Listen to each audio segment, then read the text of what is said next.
Sorry. It's okay. General public yes, please mute yourself if you're not talking so that in case there's, can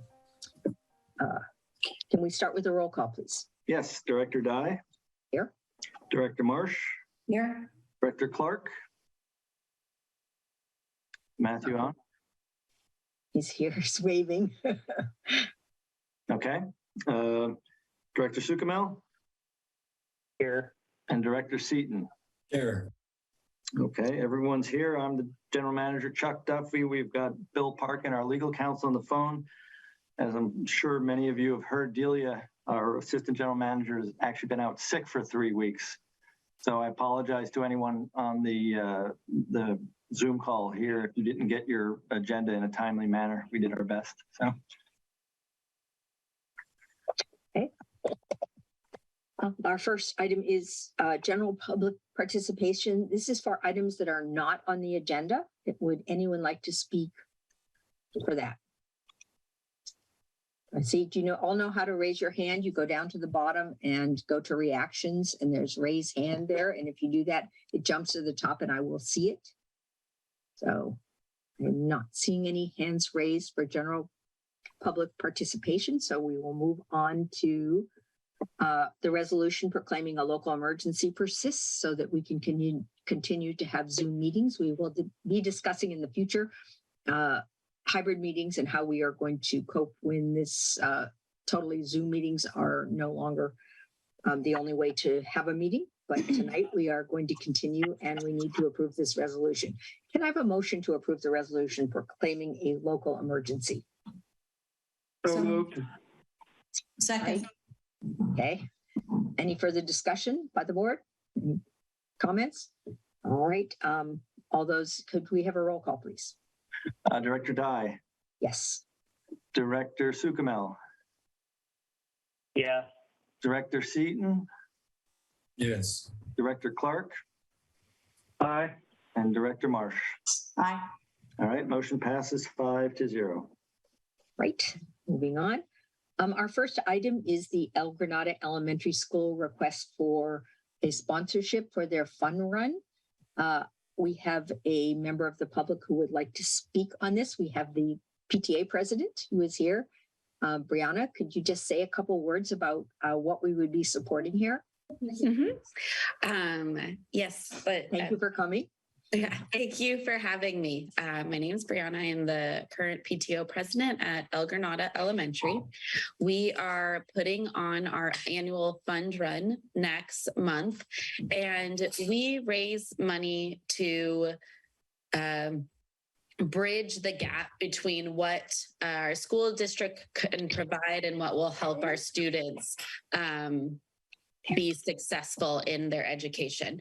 So for instance, this year, we pay for the TK through third grade PE teacher, because that is not something that the state pays for. They only pay for fourth and fifth. We are paying for a visual and performing arts program through ALAS for our younger kids. We were able to gift each of our students an El Granada t-shirt, which may not sound like that big of a deal, but when you have the majority of your students who can't afford one, and you have a spirit day every Friday, it makes the world of difference. Our students were over the moon that they got one. There were several students who told their teacher it wasn't for them. Their parents wouldn't have purchased one. And I was like, no, they did. We provided a pumpkin patch so that every student could go to a pumpkin patch and pick out a pumpkin. So we are asking for a $500 sponsor for our fund run to help keep programs like these running. That's wonderful. It seems like this is right in line with our recreation options as a district. Does anyone have any comments on this? Anyone like to speak on this? Would someone like to make a motion? I have a comment. Who was that? Oh, Matthew, go ahead. Go ahead, Matthew. I'm for this, but I have a question to our council, Bill. is this a stretch for our mission as a Parks and Rec department? No, district. Yeah. I would say it's for a public purpose, so it's not a gift of public funds. And so I think you could make that finding. Our recreation programs had art programs and had outdoor exercise programs. It seems like this is what this helps to fund. So I don't know. It seems logical to Okay, me. great. Thank you. Yes. Eric, would you like to speak? Yeah, can you hear me? Yes.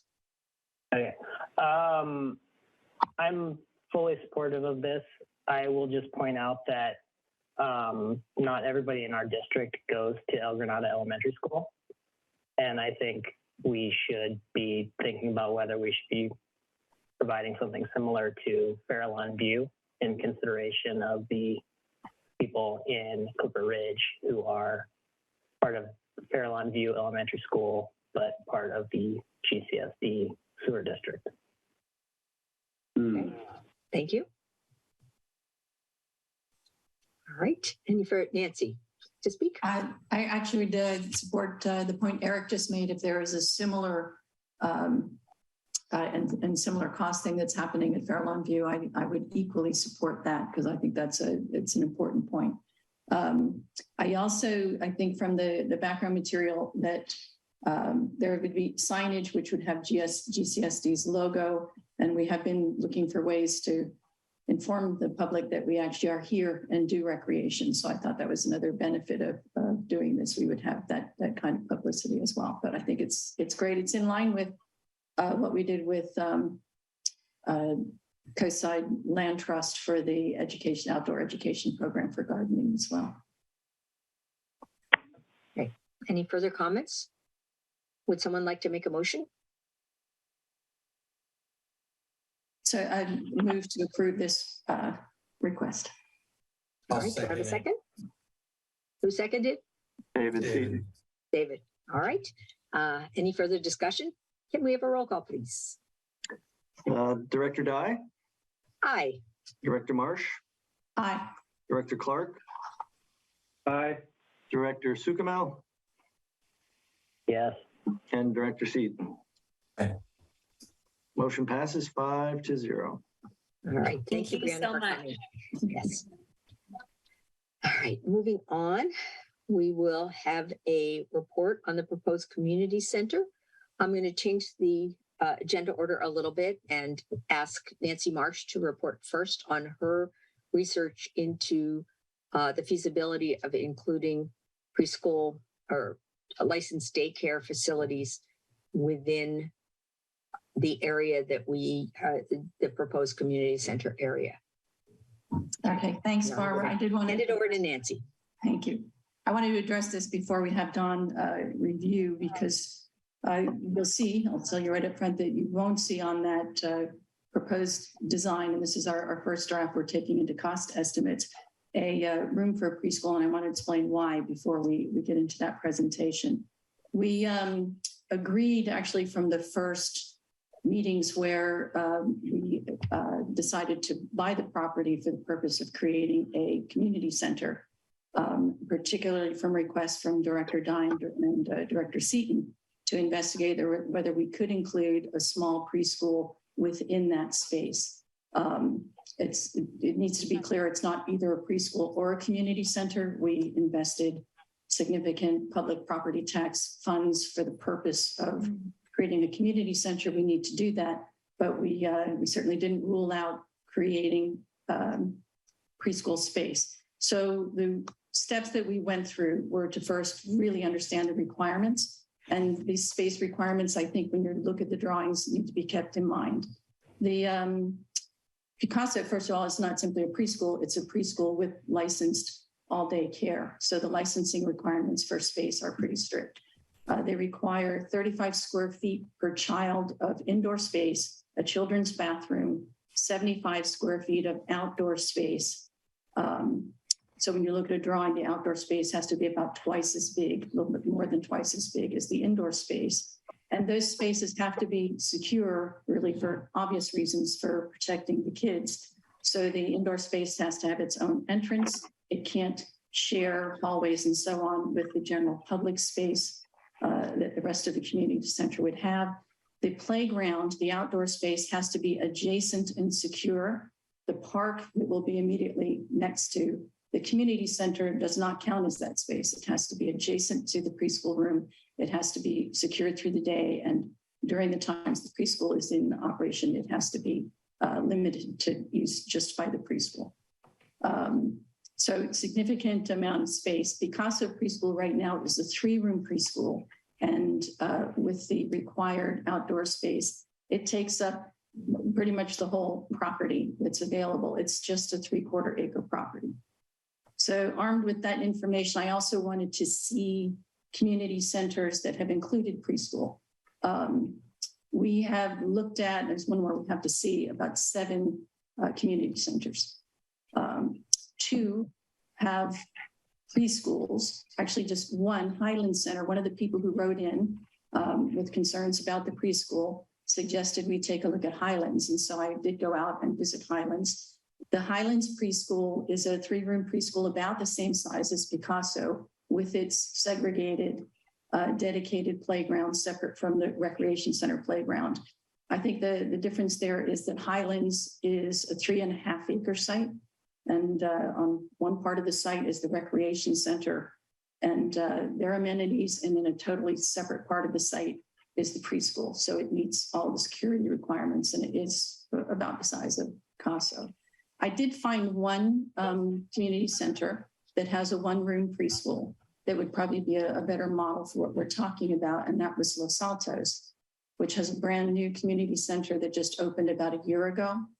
It is much larger. It's a 2 to 3 acre site. It's a 24,000 square foot community center.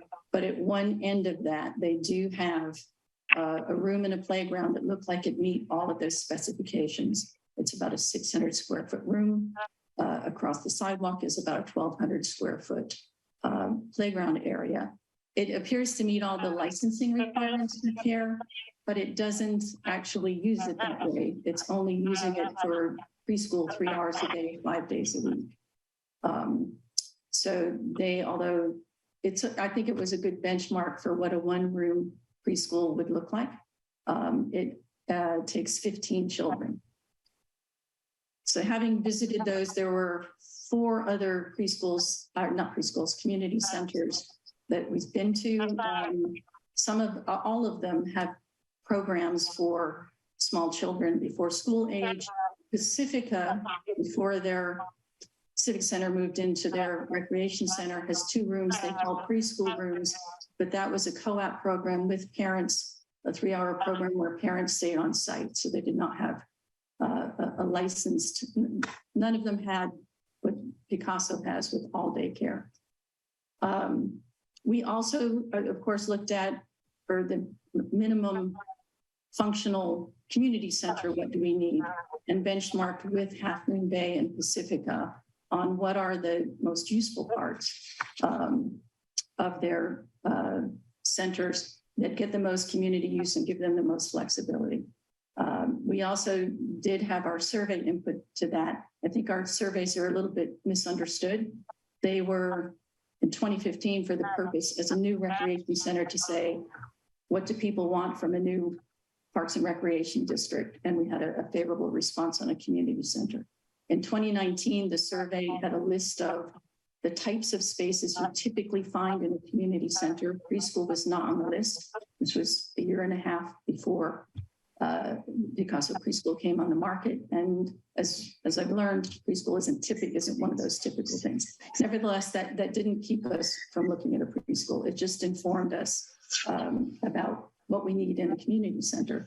And it really comes down for a small community center, a large multi-purpose room that can also be used for events, a medium-sized room that could be used as a fitness room or for other workshops or classes, and a craft room that would have sinks and so on for crafts. We also need space for our staff. We have 2 staff now. With a recreation center, we might have 3. And we have to have public restrooms, obviously, as well. So putting Can I those just people- ask a question? Because, you know, I'm a mother and a pediatrician. I have 3 young boys. And I hear what you're saying about the survey and the need for a community center and the fitness space and everything.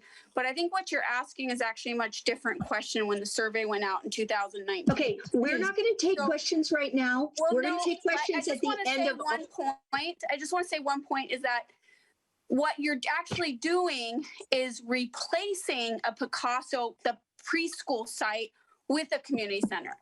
And Right. so I And no think, so I preschools think that's a wanted to buy that difference. I site. think that's a different issue. You're actually going to tear down an existing preschool that serves 50 students and put in a community center. So I think that's a different I want to question have that a you're robust- surveying the population. I just wanted to make that point. We're going Absolutely, to finish our but presentation. you're right. Thank you very much. But we're not going to take questions now. We're going to take questions at the end of the whole presentation. Okay, we will do that. You can ask every question you want and we will let it go as long as you want, but we're not going to stop in the middle and take questions. Yeah. And And it's true, and you're absolutely right. When the preschool went on the market, they tried to find another preschool to buy it. The only way it would have continued solely as a preschool is if they found that buyer. When they didn't, they could have taken it off the market. They didn't take it off the market. They agreed to sell it to GCSD, with which the current zoning is about the only type of organization that could buy it because it's currently zoned for public use. So the preschool, you're right, the preschool is a given. 15 months ago, we made that decision. And so we do have to build a community center and it is replacing a preschool. I'm not arguing with you on that, but that decision is from 15 months ago. Our only way forward was to decide to explore whether we could include a small preschool within. I'm going to pick up on your point because where we came to and what you'll see on the drawings is a 10 to 15 child preschool room certainly does not replace what Picasso is. It's an inadequate preschool by comparison. If we try to squeeze it into the 3/4 acre space with a small community center, which would be about 5,000 square feet, there really isn't room for both. So you'd have an inadequate community center and an inadequate preschool.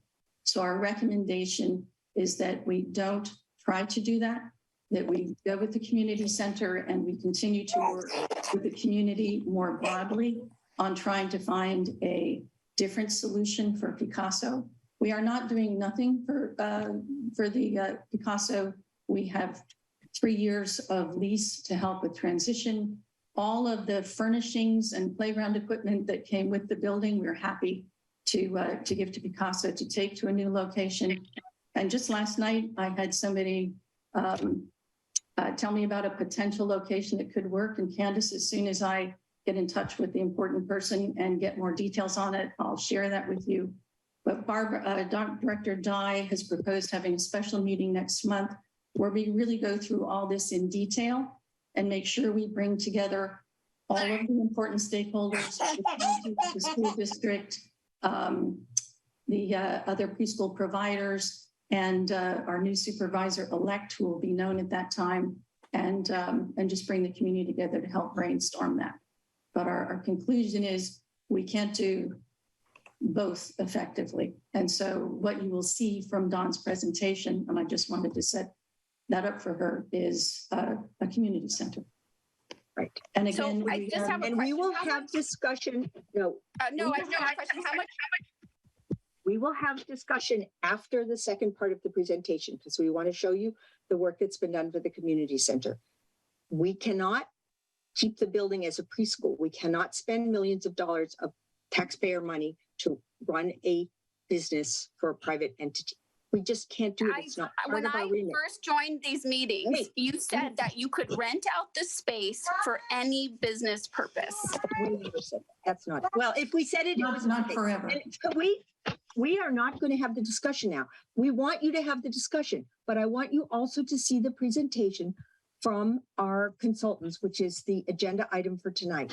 So if you would please, I understand how passionately people feel, but we want to make this presentation and then we will take comments. We may limit the time for comments, for individual comments, but we will hear every one of your comments. So I'm going to turn this over to Dawn, who's going to go through our proposal for the community center. Okay, thank you, Barbara. Just audio check. Everyone can hear me? Yes. All right. Well, good evening, everyone. Let me share my screen.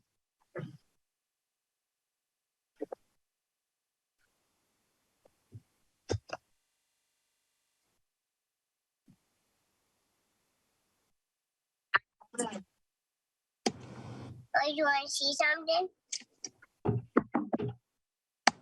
All right, I'm just getting everyone's faces back, you guys. Thank you for your patience. My name is Dawn Marcus, and I'm with Group 4 Architecture, and we're the architectural firm that's been working on the programming and conceptual design for the renovation of the existing building for a preschool. I actually live on the coastline. My kids went to Farallon View and I live in Montera. So super excited that we actually have the chance to work within our community. And one of my other partners also lives in Montera. Our firm is based in South City, has been doing community centers, recreation centers, public focused facilities since the beginning. I've been with the firm 35 years and have focused our entire practice on public facilities. So super excited to share the work that we've been doing so far. And so what we have for you tonight is basically a project overview, summarizing our work plan with you, going over the assessments that we've done for the project so far, which include needs assessment as well as site assessment, and looking at the program and concept plans, and then looking ahead at what's being proposed for the community engagement. We will summarize at the end what our next steps will be. Just looking at the work plan right now, we're working on about a 6-month schedule to develop a schematic design. And what we're doing in the first phase is program and concept plans. And what's really important here is that we get an understanding of the existing conditions of the building, existing conditions of the site, and really get our arms around it so that we can do a good cost model for the project to understand kind of what the project budget will be. So as we're moving forward, we're able to deliver the project within budget and on schedule. And our work that we're doing right now is kind of already started first part of August.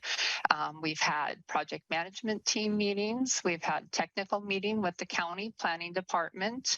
And we're also working closely with Tom Conroy of Kikuchian Design, who you probably know well and seen the presentations on the master plan of Burnham Park, as well as BKF, the civil engineer. And then we have the building engineers that are under our scope for mechanical, electrical, structural.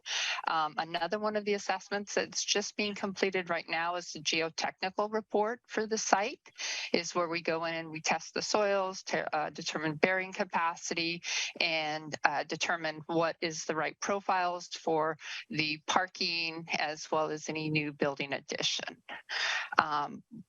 Planning on giving the board updates as we move along and planning for community engagement. Starting with the site assessment. And so this is the site plan. You can see the site right here in the middle, right across from Sam's and the hotel. We have Alhambra Avenue. What's really important as we look at the site assessment, one of the things that's really informing the work as we're looking at designing the building is both the sun angles, really wanting to focus on making sure we have good lighting, that our outdoor spaces have nice southern exposure, but also very important is that we protect those outdoor spaces from the wind. And so what this diagram we have here is called a windrows, and you can see where it goes out and is thicker. That's where the wind's coming from the northwest. It's higher velocity, much bigger, whereas on the south we have much less wind, and we are really taking that into consideration as we're designing the building and looking at renovating the existing building. The other thing that is really important as we look at the site is the views from the neighbors as well as the view quarters out from the site. And so we're looking at the master plan for Burnham Park right here. And then the proposed community center and site of the existing building is located right here, kind of at the end of it. It'll either be the terminus of the park or it'll be the gateway to the park, depending which way you're coming to the site.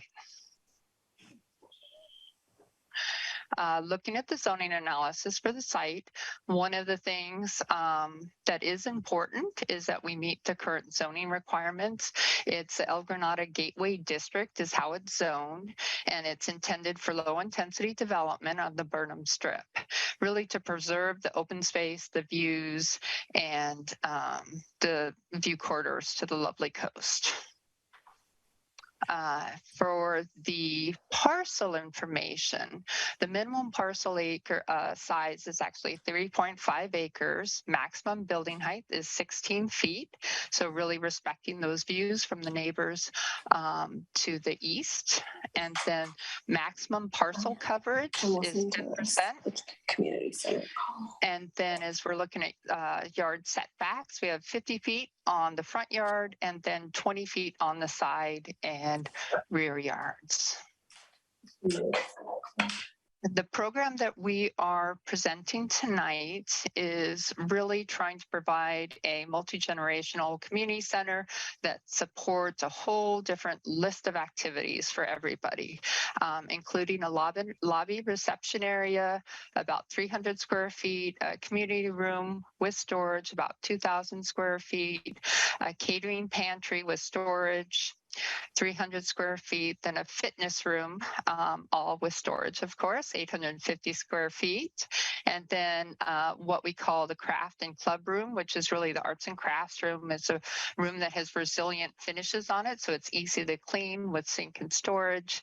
A small meeting room, 180 square feet, about 6 to 8 people, and then space for staff and other support spaces like electrical rooms, telecom rooms, mechanical spaces.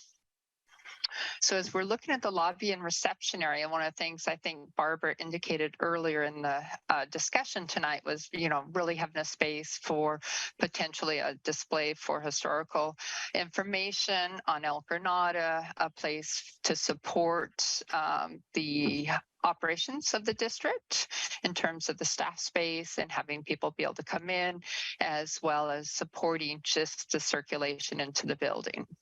The community room is a multi-purpose space, about 2,000 square feet with storage, and really intending that space to support everything from mommy and me classes to luncheons that might be had by the local neighborhood, or any kind of school event might happen here.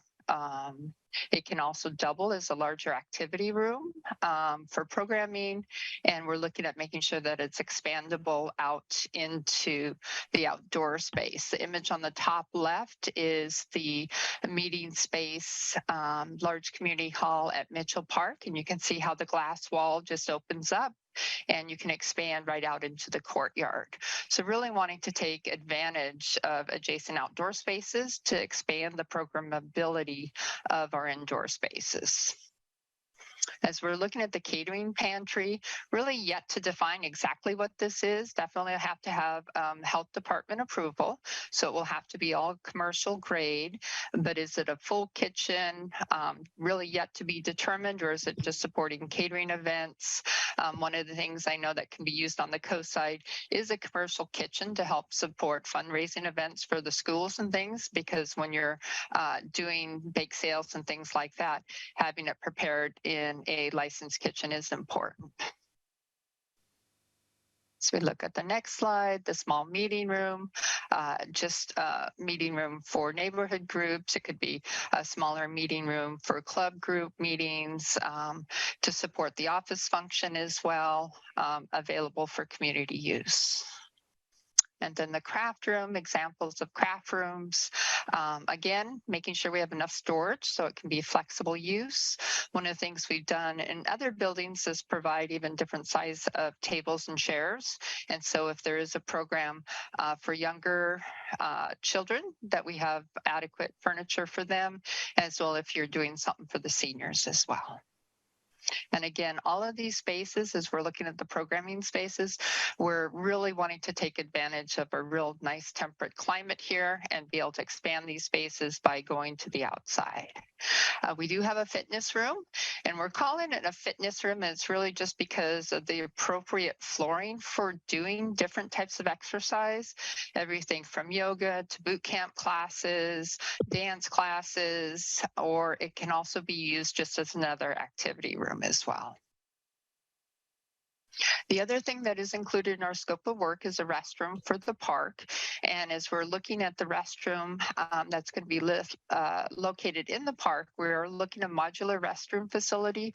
But one of the things that is important is that architecturally it blends in with what the building aesthetic is going to be. And these are just examples of modular restrooms. None of these are what we are proposing for your restroom, but that we can customize it, and it can be done in similar materials and be adjusted so that it can complement the rest of the park and the community center. So as we're looking at the site plan, the existing building is located right here. One of the things we're doing to really try and contain costs, because as we all know, building costs continues to escalate. It's one of the things that we want to be very sensitive to, is to actually reuse the existing building as much as possible. And so this footprint that you see right here, this rectangular shape, is the existing building. We've done a structural assessment of it, and it's in very good shape, which is good news for us. And looking at definitely doing a complete facelift of the building, changing the character of the architecture, changing the uses of the spaces within the building, but basically retaining the structure of the building is going to be a big cost savings for us. We are looking at about a 3,000 square foot addition. The existing building is about 3,000 square feet. And so one of the things that I mentioned when we looked at the site analysis is that we really want to position the building to take advantage of the views, to take advantage of the sunshine, and to protect our outdoor spaces from the wind, because that will allow us to use those outdoor spaces more. And so you can see as we're looking at the addition, it's located on the ocean side of the building, so that it's kind of tucked up behind the existing building so that we're not interrupting anybody's views. And then we're also angling it so it takes advantage of our beautiful views to Surfer Beach. And then we're angling it so that we can protect those outdoor spaces with the buildings, as well as take advantage of the sun. So now I will go and show you kind of what's happening inside the building. And so existing access off of Avenue Alhambra right here, looking at the parking lot. We may have to expand this right now as we're looking at the zoning codes, trying to determine how much of the existing parking lot can be used, and then expansion of that by maybe 3 or 4 parking spaces we think is all that's going to be necessary. Looking at creating the fitness room in the existing building, the staff space, a lobby space, the meeting room space, restrooms and support spaces are shown here in green. And then we have the club room located here. We are looking at doing external circulation. And so similar to the project that we did in Palo Alto for Mitchell Park, looking at having covered walkways outside connecting to entrances to the fitness space, the meeting room space, and the club room, as well as across to the new community room. Having a fitness yard where we can have doors that open up and allow that program space to expand out into a protected courtyard for both the fitness, the club room, and the community room here. One of the things we're really excited about is the opportunity to create kind of this community living room. We don't have the space inside to do another like 1,500 square foot lobby, but if you've been to any of the current malls, I think Hillsdale is doing this now, kind of this hospitality model that community centers is doing, is using exterior spaces with nice exterior furniture that really allows us to create, you know, that community lobby or community living room, if you will, in an outdoor space. We can certainly cover it and have that be one of the connections that go over to the community room here. This space will be very protected from the wind. We'll be doing wind modeling when we do the 3D massing to make sure that we get that just right, and then really taking advantages of the views here to the southwest. Just kind of looking at how the furniture fits in these spaces. Really want this to be multi-generational and multi-use, and that's why I keep saying storage, because we all know that you can have a lovely room and say it's flexible, but if you don't have a place to put things for the preschoolers, or a place to put things for the knitters, or a place to put the different fitness equipment, it really won't be flexible. And so we do have storage adjacent to all of the spaces. You can see the sizes of the rooms by the tables and the chairs, looking at having these overhead doors open up to outdoor spaces. And on the large hall, have more of what they call a nano wall, or perhaps like you saw at the Mitchell Park image I showed earlier, where this wall can just open up and we expand out onto a balcony. And then restrooms, of course, to support all that. And then this is one of the things we're super excited that we're looking at working really closely with Tom Conroy on, is how to integrate this plan and this design into the park plan. And Tom's been working with us, shredding with us, and giving us some good input, really liking how the building now is becoming the terminus to the park, but it actually opens up and embraces the park with the 2 wings that we have and our courtyards. And you can see how the curves are really going to be able to meld nicely into that. And Tom has not really started this work yet. This is just kind of us getting to this point, and then Tom's coming on board to start integrating together with us. But we have been shredding, so a lot of his ideas are reflected here. As I mentioned before, you can see the suggestions where we're going to have the covered areas would be along the edge of this building here, connecting over from the lobby to the community room, and then connecting to the restrooms. And then just different areas. We will use sunshades on the south facing walls because we want the views, but we don't want the glare. And so really connecting and creating the 2 pieces of this building, which will be smaller in scale, but still wanting to have a presence and being able to really do that by the use of the outdoor spaces and the trellises. We are planning community engagement, and the community engagement, we really want to confirm the site analysis. We want to do priority on the programming and the services, and we want to talk about design values with the community. And we're planning on having an intercept pop up at the Harbor District lot right next to the post office on 12/3. And then everything that we put on those boards that we'll get with the community outreach, we'll have that online as well. And so that people who aren't able to be there in person can still participate. When we talk about design values, it's really about the architecture. We don't want to talk about mission style. We don't want to talk about Mediterranean style. We want to get the community's input on what is important in the architecture for them. Is it be welcoming, natural lighting, nature inspired, bold? And it's really from this that we're able to take the direction on the aesthetics for the building. And these are just examples from other projects that we've worked on. So that kind of concludes our project update and what we're looking at doing. I think tomorrow our teams are actually working late tonight, getting the cost estimating set together. So they'll turn it into the cost estimator. So we'll have that information for you next time we come back to you. And then also completing the schematic design once we are able to go out to the community and get the input on design values. So that concludes the presentation and the update. Thank you very much, Dawn. We're about to take public comment, and I know we have a lot of people who feel very strongly here. I'm going to start with the board members, but I wanted to say a couple things first, which is that multiple. Can you close the presentation so we can see your face? Okay, there we go. Multiple preschool entities looked into buying this space, and none of them were decided that they could go through with it. we purchased this property.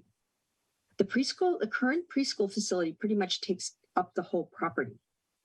So the choice is a community center, or if you kept the preschool there, but we can't keep the preschool there because we can't put millions of dollars into a private business like that.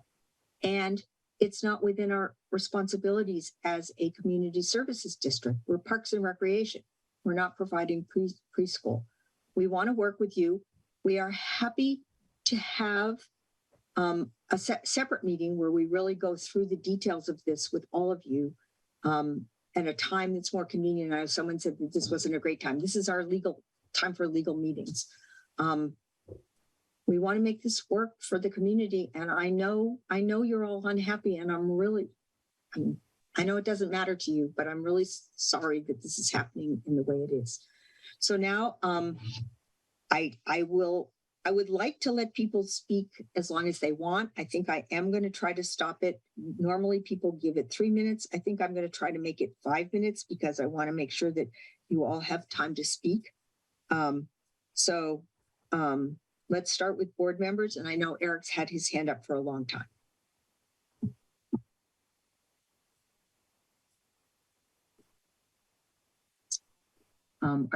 Is Eric muted?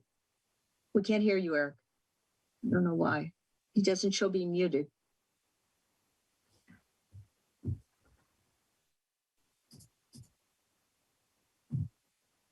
Hear me now? Yes. Okay. Anyways, I was saying thanks to Dawn for her presentation. I appreciate the time her staff has put into this. First, I just want to be clear that I did not and do not agree with the board's decision to purchase this property. I just want that to be clear to everybody on the call tonight. I do have a number of questions, both for Dawn as well as probably for the broader GCSD board and staff. First, has the board considered merging the Picasso preschool parcel with the adjacent park parcel? We are probably going to do that, but even if we did that, the preschool would require the entire north part of the park if we were to add a preschool, and major additional expenses to add it to this project. I understand that. Having said that, if we do that, are there any plans for a further community survey to gauge interest in dedicating some of that space to a preschool versus keeping it as park and community center in its current configuration? Good question. I don't know the answer. Next question. Have we done any studies that demonstrate there's sufficient demand to utilize the facilities we're planning to install in this community center? We've already been approached by the seniors and others interested in working with us in this facility. We've already have interest from those doing emergency preparedness to have a space here to do that. One of the top things the current survey identified the 3 areas that we're planning to serve as the highest priority, though I'll admit it did not include childcare as an option. So it's not a complete answer, but it's a partial answer. Yeah, No, it included I childcare, but not licensed childcare. Yeah. Got it.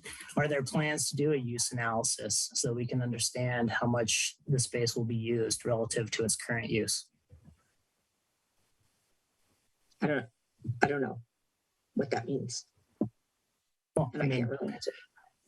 from my philosophy, it's right now it's being used 10 hours a day, 5 days a week. Do we expect it to be used that much now, or do we expect it to be used 5 hours a day, 2 hours a day? I'm just curious. I think it's a shame if we have a beautiful building that sits vacant 90% of the time because we're a town of 3,000 people. Wow. Eric, I think the research that we did with that was to meet with the directors of the Half Moon Bay and Pacifica Research Centers to Community centers. determine what keeps community centers in terms of what keeps them busy and what the unmet need is.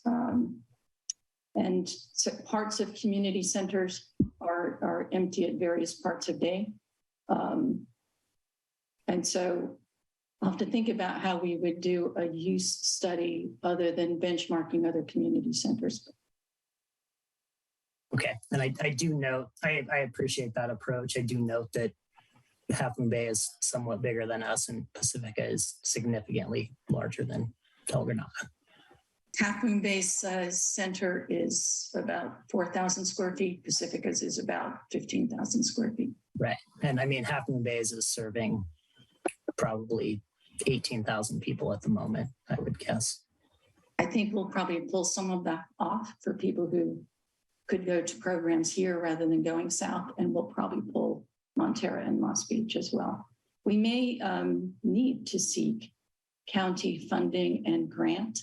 And if we do, we will probably need to serve more of the coastside.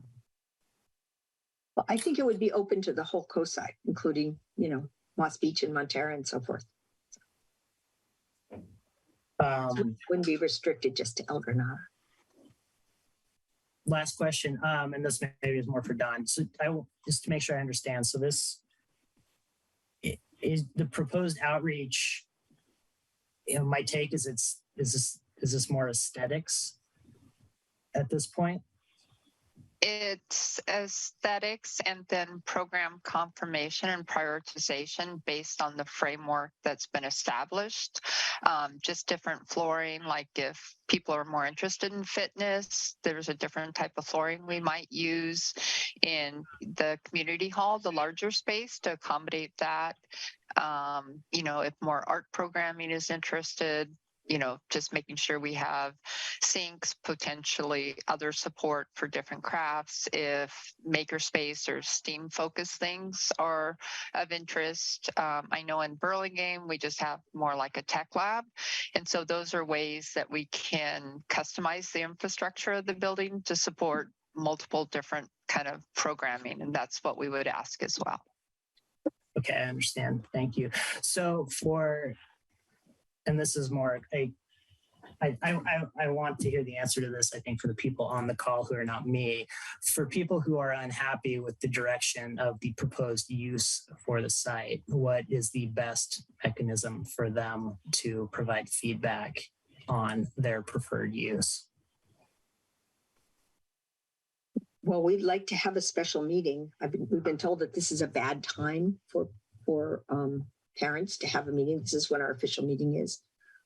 We've been offering to have a special meeting to talk about this and to talk about the option. Barbara, you invited us. You literally responded to my letter inviting us. And so we're here. And also suggesting a follow-up meeting. I also you invited me to this meeting. You said October 20th. Yes, because I wanted you to wait to hear your opinions. We're here. We're ready to speak. This is the community talking to you, telling you what we want. The community needs a preschool. You should listen to us. This is the most appropriate time. And that's fine too. I'm saying we'll listen to you tonight. We'll also have, Eric is asking us about ways for people to communicate. We're here to listen to you tonight. And we are also offering to have another meeting at another time that would be more convenient for you all. That's all we're saying. We're listening. I said I would listen to everybody tonight. Yeah, and I appreciate that. And as someone whose wife is out of town and put their kids to bed during Dawn's presentation, I appreciate everybody taking their time tonight to come to this.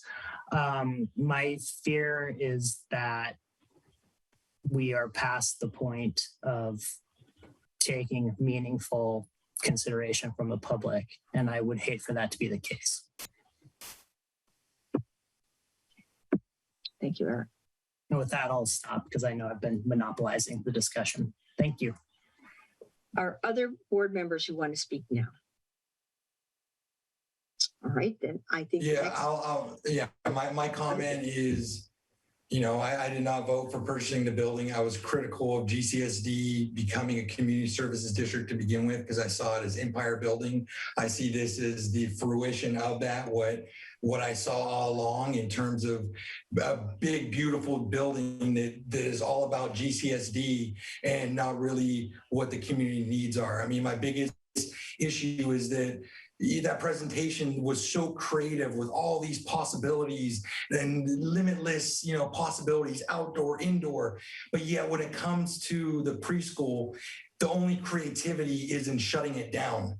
And that's very frustrating. As a politician, where I get really upset is just come out and say, you guys don't want a preschool there. Because it's a lie to come out and say it's going to be millions of dollars, when in fact, it would just be slight design modifications.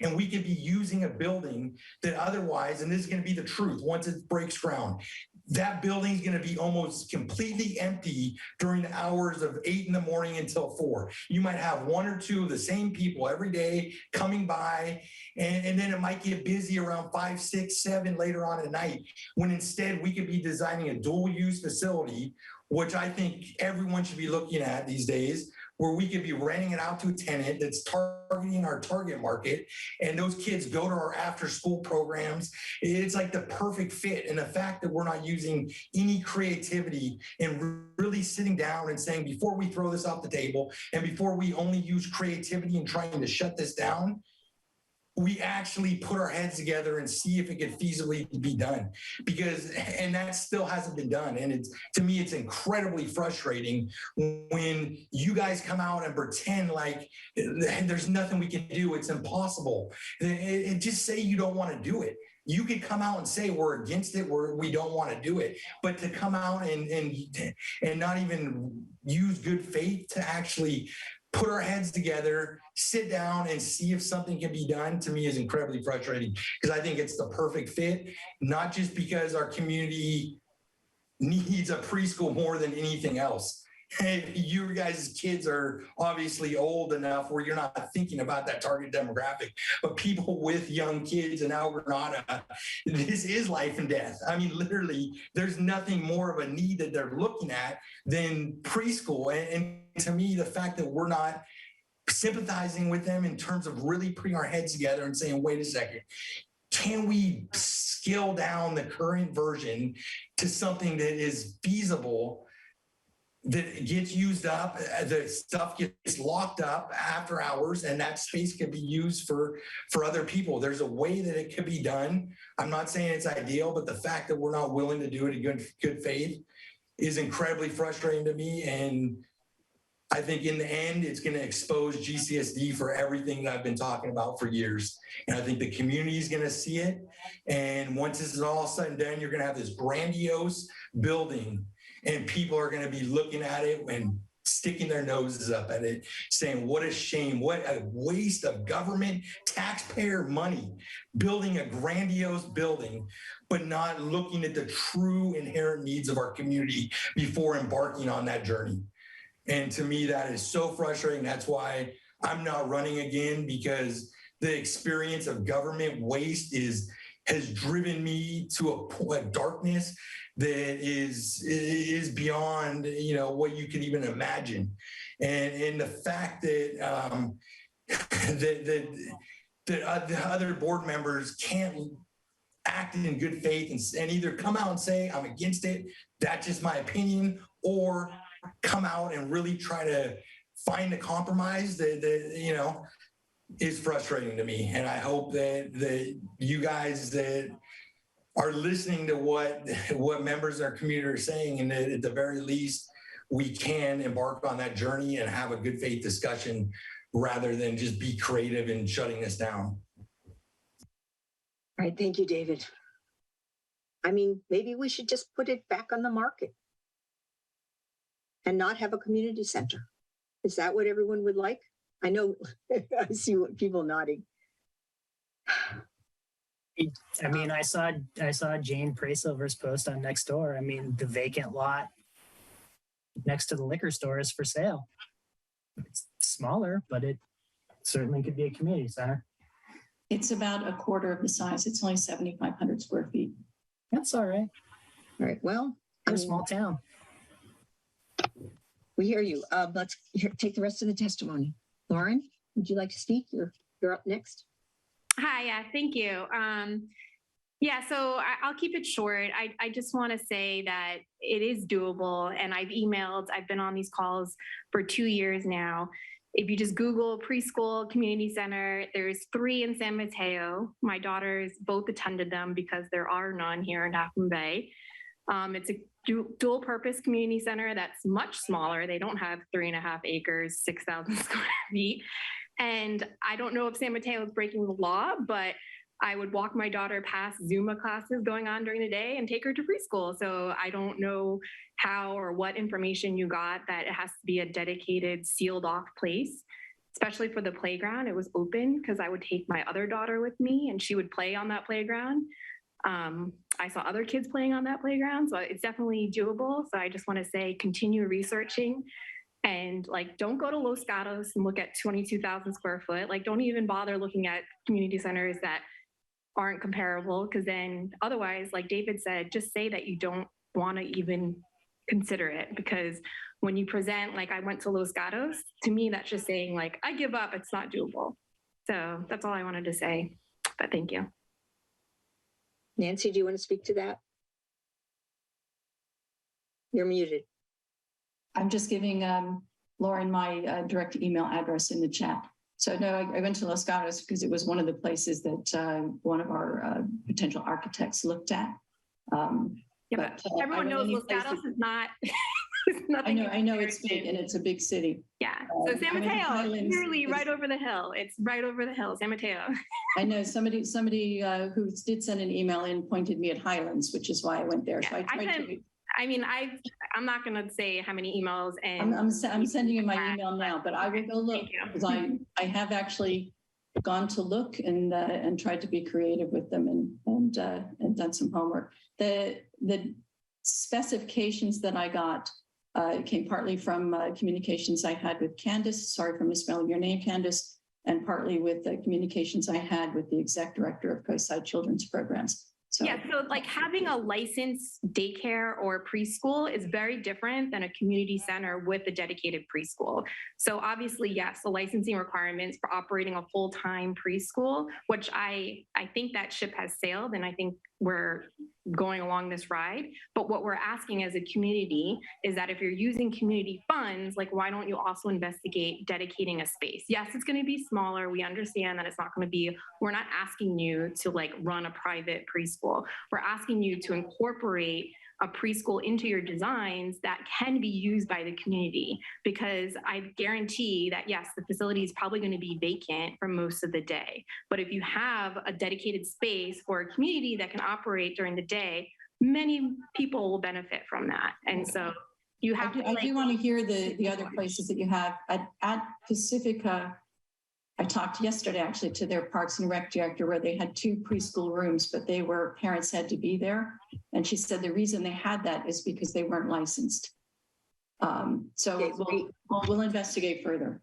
Yeah, I think we want to hear what everyone has to say. And again, this is not a decision-making night. This is just to make a presentation and tell you where we are, what we've learned, and to show you what the proposal is for what a community center could look like. Kate, you're next.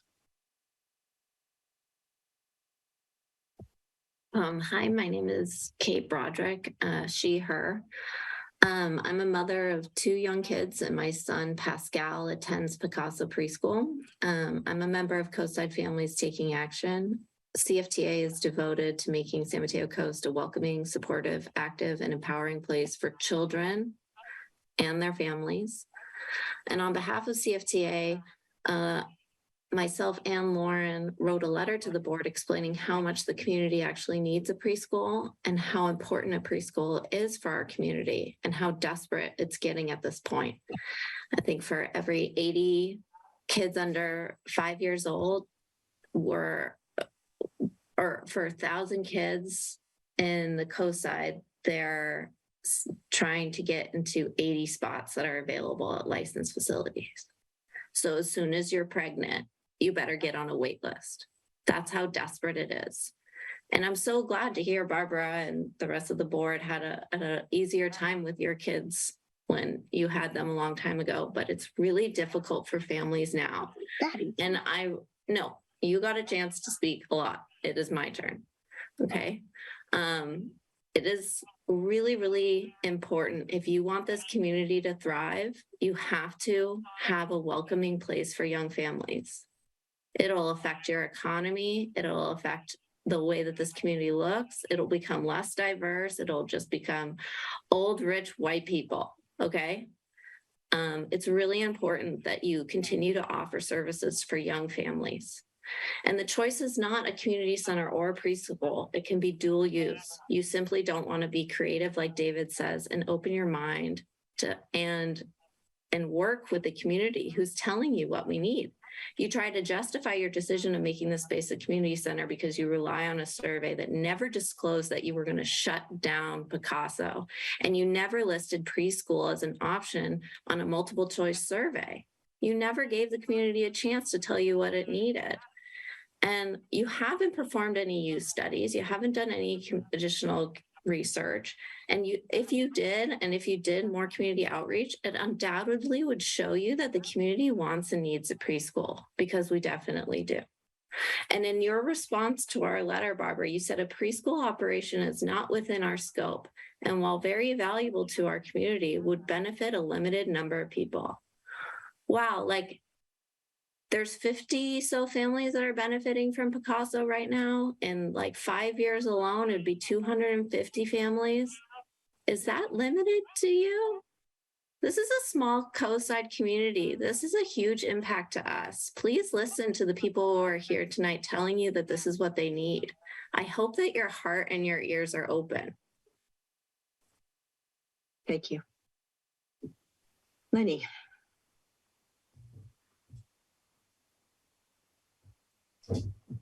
Hi, everybody. This is Lenny here. I can hardly think of words to say here. I'm so sorry for the parents of the Picasso School and children, and for the children. Oh boy, this hurts me. And I don't even have any children. I worked on preservation of this land for 25 years, saving this strip, and was really glad that the GCSD purchased the first 6 acres and then the next acreage next to this land here. And now no good deed goes unpunished. Somebody told me that, but no, thank you for your work. I do appreciate your work, everybody. You're trying your best, but woo, this thing is huge. I used to think that it would be good to have a community center here, but now I'm really sorry that we're having it right there. And I was wishing that it would be somewhere else. I think putting it on the market, buy the property from the Harbor District on the corner of the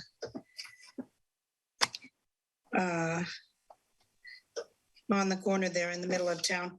But yeah, I'm wondering, are any of these buildings going to be turned into 2-story buildings, or is that 3,000 square foot structure, oh my God, going to be a single story, or are you planning on putting another story? Everything 16 feet limited. No, absolutely no intention, but. Okay, and also the parking, oh my God, this is gonna impact the front of Granada, the parking so heavily, I think. But on the other hand, as some people mentioned, it may go as wasted space, a lot of it. And I just, if my first choice is to have it be able to continue with the Picasso School and have a small community center. We just need a small center. I mean, we don't need a huge gym and all this kind of grandiose stuff. I mean, the intentions are good, but really the money that's being spent is amazing here. Buy land. They're not making any more of it. As Mark Twain said. I'm sorry this is happening here. Your intentions are good, GCSD directors and parks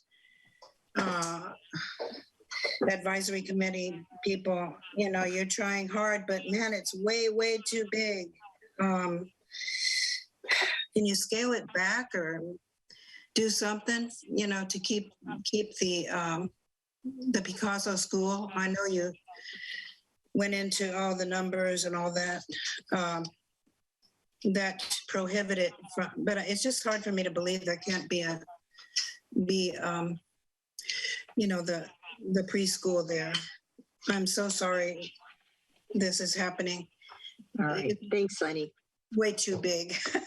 Thank you so much for the semi-rural community that this was. Thank you, Lenny. And thank you for all your efforts to save the property. I am going to start 5 minutes timing, but I do want to hear from everybody. So here we go. Judy. Hi, can you hear me? Yes. Okay, I'm Judy Cloud, and I'm a parent of a graduate of Picasso who is absolutely thriving in elementary school now, and a current student who I hope will be able to continue in Picasso. And I was so happy to hear at the top of the meeting that the district is supporting our local elementary age students. And I do urge you to consider supporting our preschool age students. I am an educator, I'm a reading specialist from early education to adult, specialized in I hate when people to read it. who do not know how to read. And according to the US Department of Education, preschool is a matter of equity in America. Children without supportive and high quality learning opportunities enter kindergarten a year or more behind their peers in both academic and social emotional skills. Starting out behind can trap them in a continuous cycle of playing catch up with their learning that lead to lifelong and even multi-generational consequences.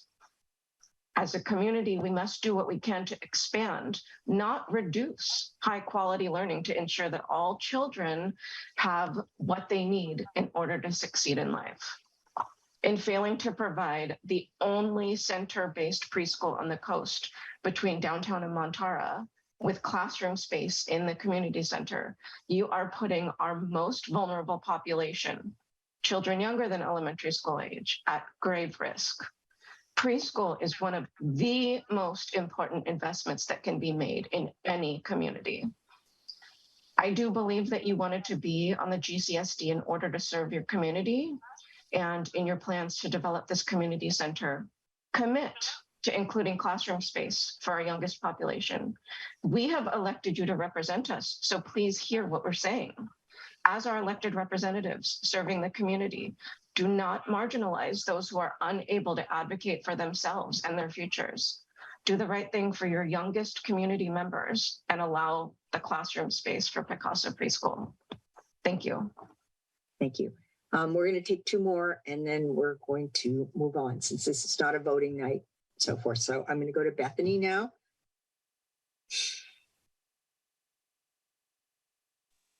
Bethany? Yeah. Hi, thank you.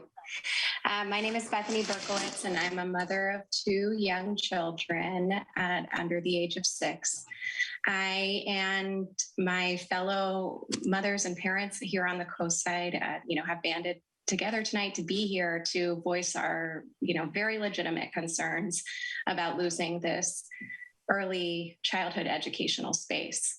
I think that we really need to take into consideration some of the statements that Eric and David made earlier tonight.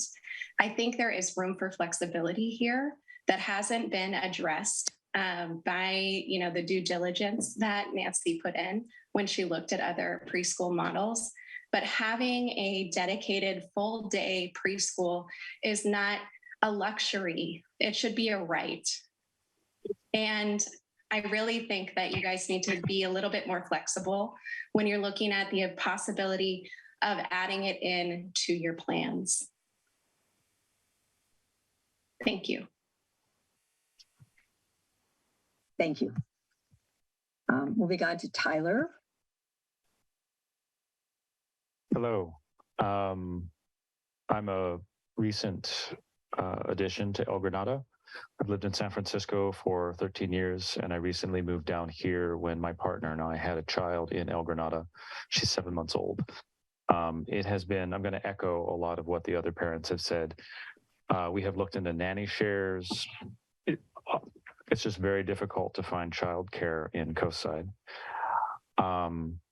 I appreciate all the work the board has done. I've served on nonprofit boards myself. I know how difficult it is to try to meet the needs of people that you actually represent. Though I haven't served on a government or a community board. Again, I'm very new to this conversation. This is kind of the first time I'm hearing a lot of this. A lot of work has been done on the community center. The plan looks beautiful. But I gotta say, I agree. Again, I've been in El Granada for about probably 8-9 months now. I've lived here. It seems a bit much. It looks something more in line with what I'd see in a community up in San Francisco, where there's a lot more people that it would serve. That said, it does present potentially an opportunity for El Granada if it's going to expand. It could increase property values, but that could also price people out.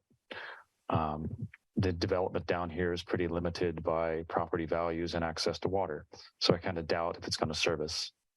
One question I do have, I see that you've engaged with professional services in the design of the community center. While Nancy has done a lot of work, and I appreciate that, I wonder if there's any other professional services, say legal advice, that could help answer some of the questions surrounding dual use of a center, the limitations on licensed care, if other resources have been explored there that might clarify some of the issues if dual use is even possible. Again, thank you for listening to my points, and I yield the balance of my time. Okay, thank you very much. We move on to Jason. Barbara, just before Jason goes, I want to thank Tyler for his comments and say, I know Lauren is going to send me some. I actually will talk to anybody who has this dual use model to learn more about it. I did talk to Coastside Children's Programs, to Candace, and to Pacifica. But I'm looking forward actually to seeing Lauren's email. And Lauren, sorry if I missed an earlier one, to look at that integrated model and see if we could make that work. Thank you, Nancy. Jason. Hi, thank you very much. I had a few comments that I wanted to share. First, thanks a lot to Eric and David for your thoughtful questions and comments, and listening to, or attempting to listen to, the local El Granada community members. My wife and I are full-time residents and homeowners in El Granada. We have 2 young kids. We love living on the coast, both for the surrounding natural wonder as well as the warm and vibrant community. Currently, the local options, as we've heard a lot about tonight, that are bona fide for young childcare are essentially boiled down to Picasso. Even in Half Moon Bay, all the preschool options are completely waitlisted. Alternatives would be San Mateo or elsewhere on the peninsula, where not only we'd have commutes that are crazy, but also be contributing to the already existing traffic issues that we have in the area. For our 4-year-old son, Picasso has been simply amazing. Picasso provides a supportive and nurturing environment. This has been a complete lifesaver for us as a family, having them as a resource. Nothing says community more than prioritizing early childhood education. The deprioritization of children, young children, is unconscionable to me. I've felt myself getting pretty worked up in listening to the board speak and interact with the community. I'm shocked and disheartened. I see a split within the board. Half the board is talking about the community and what the community wants with respect to this space, and asking questions about how we can support the local families. The other half is worried about office buildings with great views that are sheltered from the wind. This seems to me so clear where our priorities should lie with respect to supporting the community. It appears shameful the way it's being pushed through. Additionally, not only are we talking about removing this amazing school, but let's also not forget that there are at least half a dozen local residents who live in El Granada, whose jobs will disappear with the removal of Picasso. They are also part of the community. Now, I admit that the community center plans do indeed look beautiful, and that's great. However, to the rest of the board, what I want to say is, and I want to say directly for the official record, I'm 100% against anything that would shut down Picasso and limit our early childhood education options in El Granada. And thank you. Thank you. Sheridan and then Hannah. Hey, can everyone hear me? Yes. Okay, great. So I am also a recent resident of El Granada. I've been living here for about a year now. Bought a home here, bought it for the community, bought it for the chance to raise our children in this idyllic community. And I too have really struggled to find childcare here. I have a 4-year-old and a 2-year-old who both made an appearance tonight because it is during bedtime. And I also have another one on the way. I'm due in December. And I can tell you that we were insanely lucky that when we moved, we got a spot at Picasso, and it has been a nurturing, supportive environment. You've heard that before. Our child is absolutely thriving there. And the thought of our 2-year-old and the one on the way not getting the same experience is really heartbreaking. For my 2-year-old, until recently, we were driving her to the city every day because we could not find childcare here. Every single day, we were making the drive to the city with absolutely no need to, because childcare on the coast is so limited. I can tell you that I was on, I don't know, every single wait list that I could find. It's insane the amount of paces you have to go through to find childcare on the coast. It was completely unexpected when we bought here. I should have done more research, but I can guarantee you that not having childcare options here is a huge deterrent to getting young families to move here. It's going to be a deterrent that is going to impact your economy, is going to impact the community as a whole.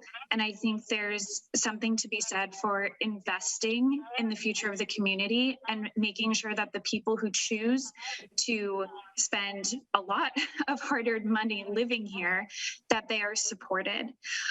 What I heard a lot on this call, and the comments that have been coming through have been wonderful. I've heard from certain parties, I've heard a lack of doing the research and the due diligence. I talked to one person and they told me it couldn't be done. There's more than one person out there, and there are so many. I mean, you're talking about all of this money that you're investing into this property. Invest some money into understanding what the possibilities are for this property to serve the community that is here. It's really heartbreaking that you feel like talking to one person is enough to make a decision that's going to impact so many families that are paying taxes and are part of this community. And just, I mean, for a person who's in the thick of it and has absolutely no idea how I'm going to find childcare for the child that is about to be born in 2 months, it's a real burden on the members of this community who have decided to show up, live here, pay taxes here. Thank you. And that's all I want to say. Thank you. Thank you, Sharon. Hannah, please.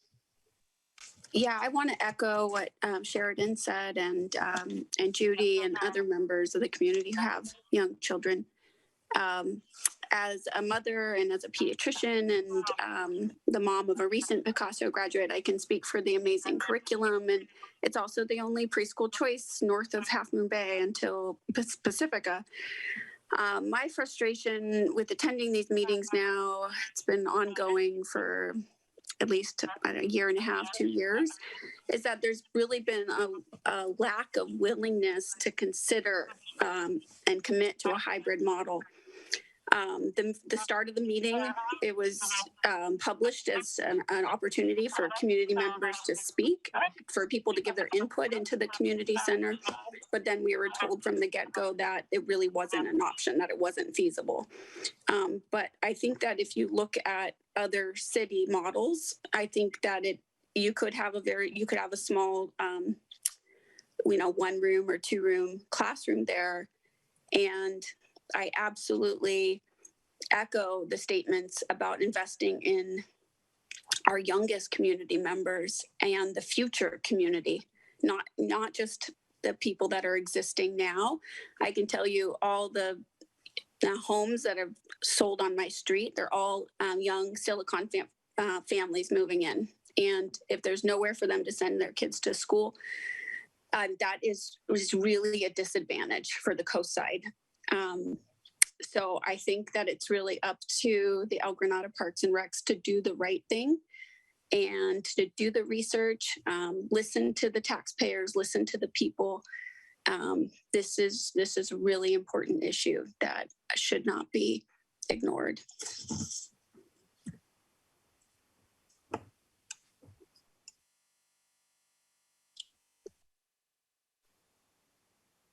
Barbara, you're still muted, but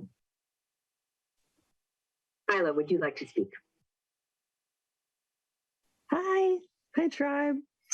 My name is Kyla Sutro. I am a recent mother.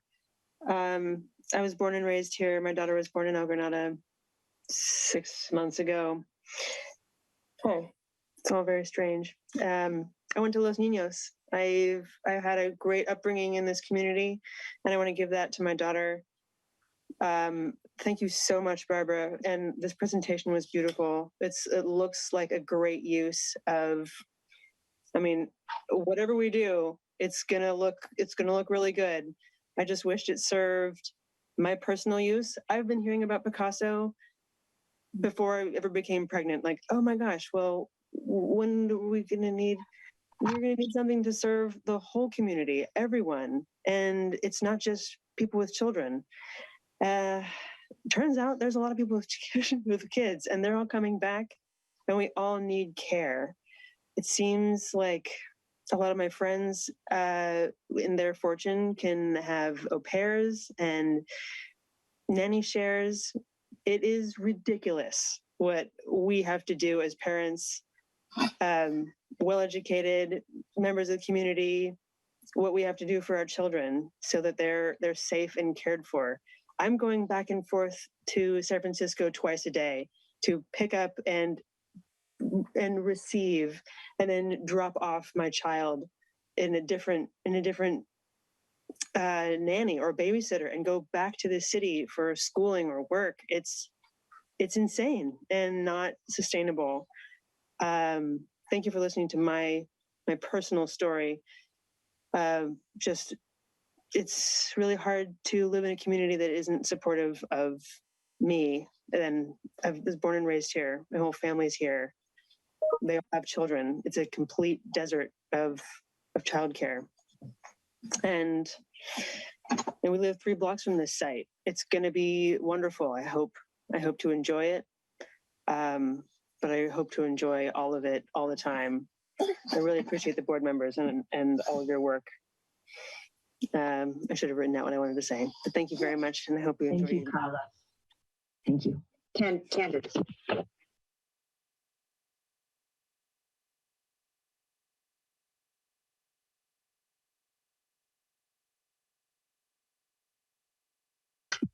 Candace, did you want to speak? Hi, sorry, I'm having technical difficulties. I have kids running around still. Hold on, just.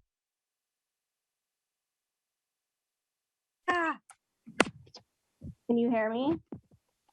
Yes. Okay, sorry. I'm sorry. My kids are running around crazy because they haven't gone to bed. I just want to thank everybody for their amazing support, all the parents that have talked tonight, all the community members, David, Eric, for always having support of the school. It's just really frustrating to me because a year and a half ago when this all started, a lot of these same people and other community members wrote to you, spoke on the school's behalf, said, please don't buy the building, or at least help us out.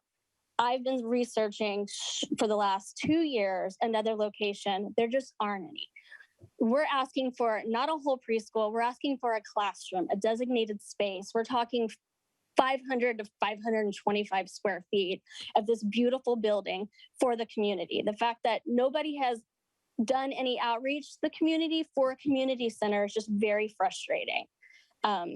Yes, a gym, great. We have a lot already on the coast, but it's beautiful. Your office space, beautiful. But what about the kids of our community? What about the preschoolers? There's only Holy Family and 2 CCPs. Those are the only center-based preschools we have on the coast side. 12 to 15 kids, 500 to 525 square feet. You have a whole acres of the Burnham Strip. I don't understand why we can't just take a little piece of that, integrate it in with the community center and the preschool. And there you go. Easy solution. That's what I have to say. And thank you again for all of your support from the community and from the parents of Picasso, and to David and Eric. Thank you. Thank you, Candace. All right. Thank you, Candace. I have a quick question for Dawn. Dawn, were you asked or instructed to look into the feasibility of how preschool space could be incorporated into what you've done so far?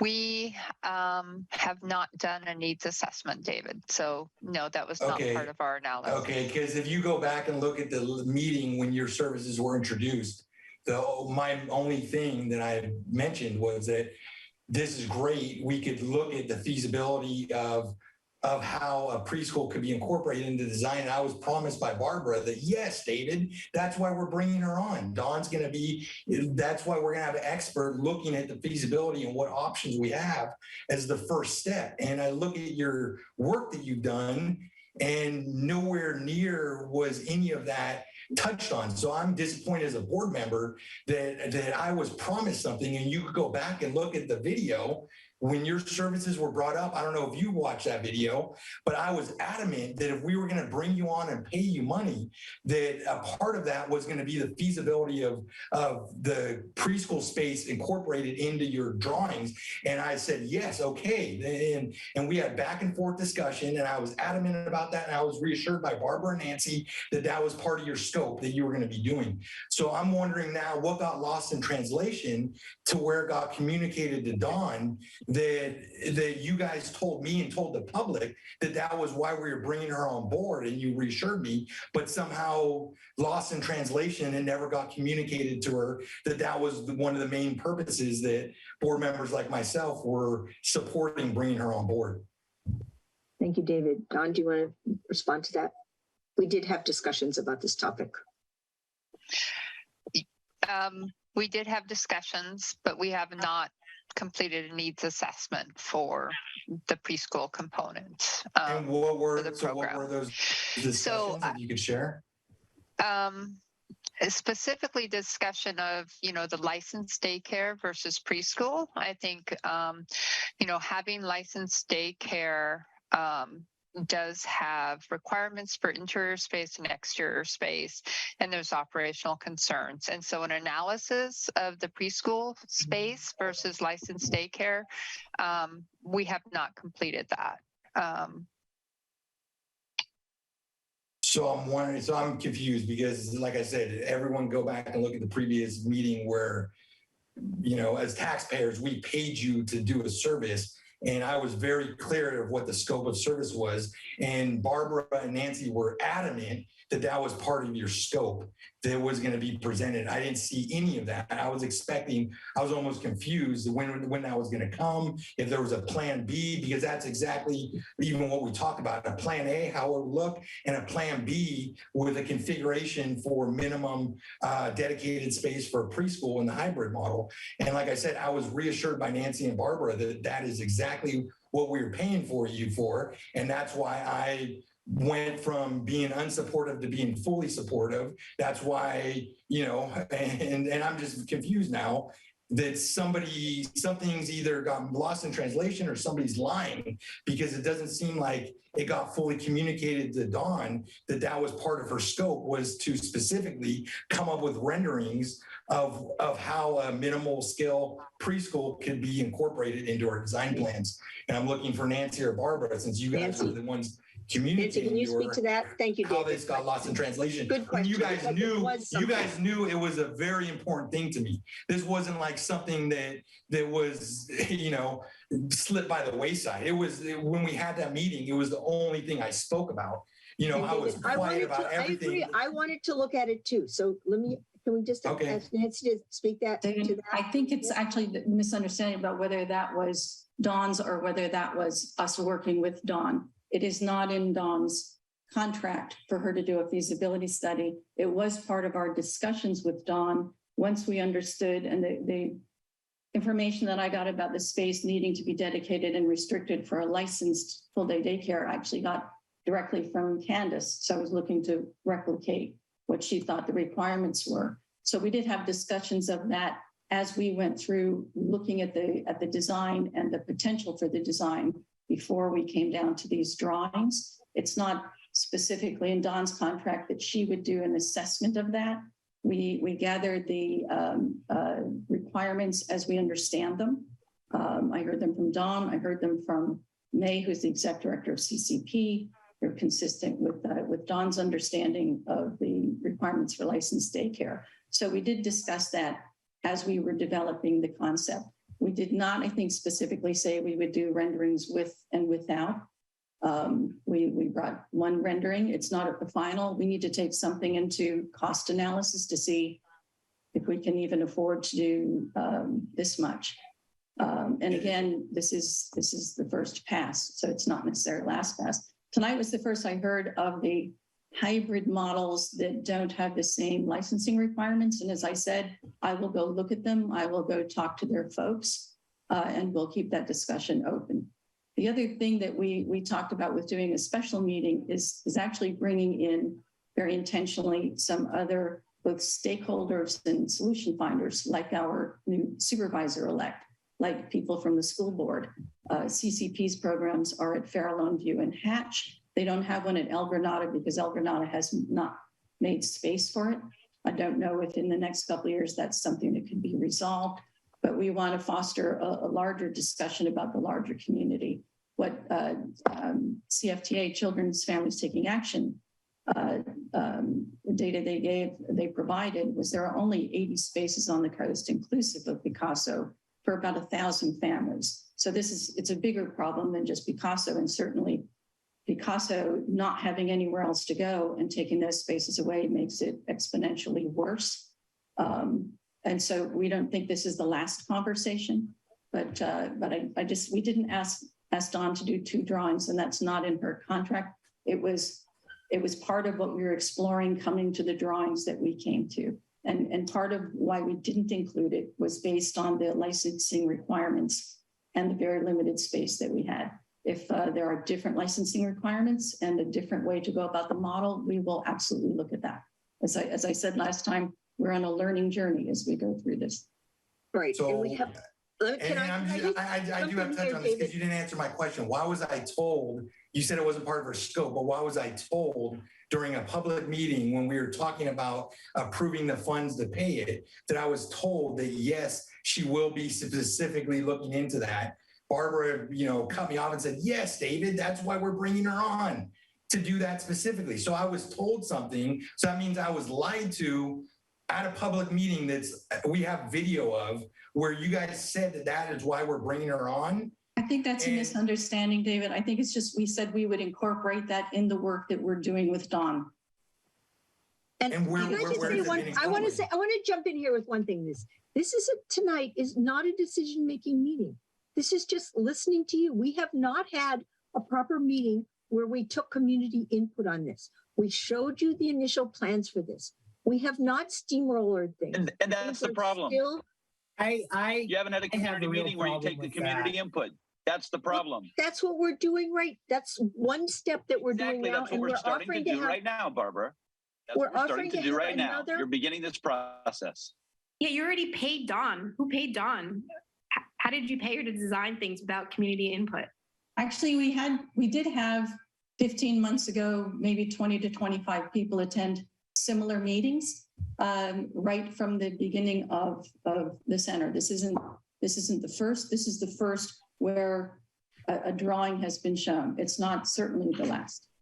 At that initial meeting 18 months ago, it also appeared that there was no intention of keeping the preschool in existence, no plan to replace the preschool, no plan to help the preschool even in the short term.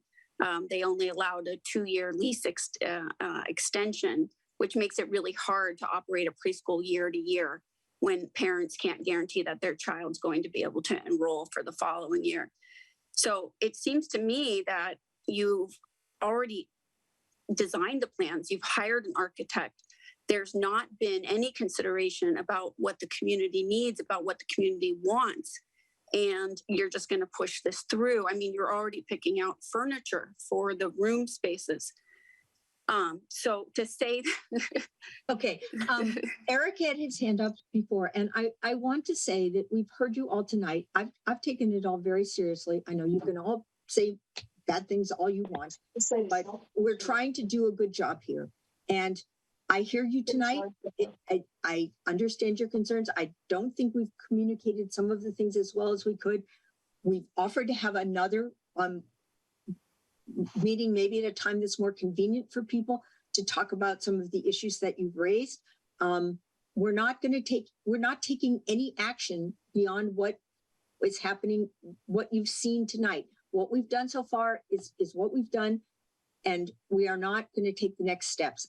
Eric, you had your hand up next, and then Dawn. And then we really have other things to talk about tonight. We have some business we have to do. So I think you've made your points very well and very passionately. And I for one really hear you. Eric. Thank you. First, I will say if people want to talk all night, they can talk all night. We owe it to them as our constituents. Okay. My kids are in bed. I got nothing else to do. Second, I appreciate Dr. Find you on Zoom so I get your name right. Dr. Walford, I appreciate her comments. I think the messaging, intentionally or unintentionally, from tonight is that we are far along in the process and there is not an opportunity to change paths. Again, Dawn's team did a fantastic job, but it is a fantastic job that suggests we're far along in the design. Third, I do want to echo David's disappointment. I think Director Marsh did her research and did her due diligence, but I think by having this be a board-led activity, it suggests that we are not taking this seriously and we are not truly committed to understanding this issue as it pertains to our community. I think it should be looked at by people who do this for a living, whether that's Dawn or whether that's a subcontractor to Dawn, so that we can definitively answer this question in a way that satisfies the community, or at least provides them with the level of closure to know that we looked at it in a careful and considered manner. And then the last thing, and then I'll stop, is I appreciate the other board members' offer to mediate this with other local, county, and local government agencies. I will point out that that's no guarantee that we will get satisfaction. Each of those agencies has their own constraints and own needs. It's easy for us to sit here tonight and say, sure, Granada Elementary School will give more space to CCP and there will be a preschool. That school needs that space for its elementary school children. And the school board owes us absolutely nothing, as we all found out just a month ago when the school board said, no, we don't want you to put a disc golf course on our property. So we need to be realistic about what we can actually achieve as a board And we need to set expectations with this community appropriately. And with that, I'll say thank you to everyone and stop again.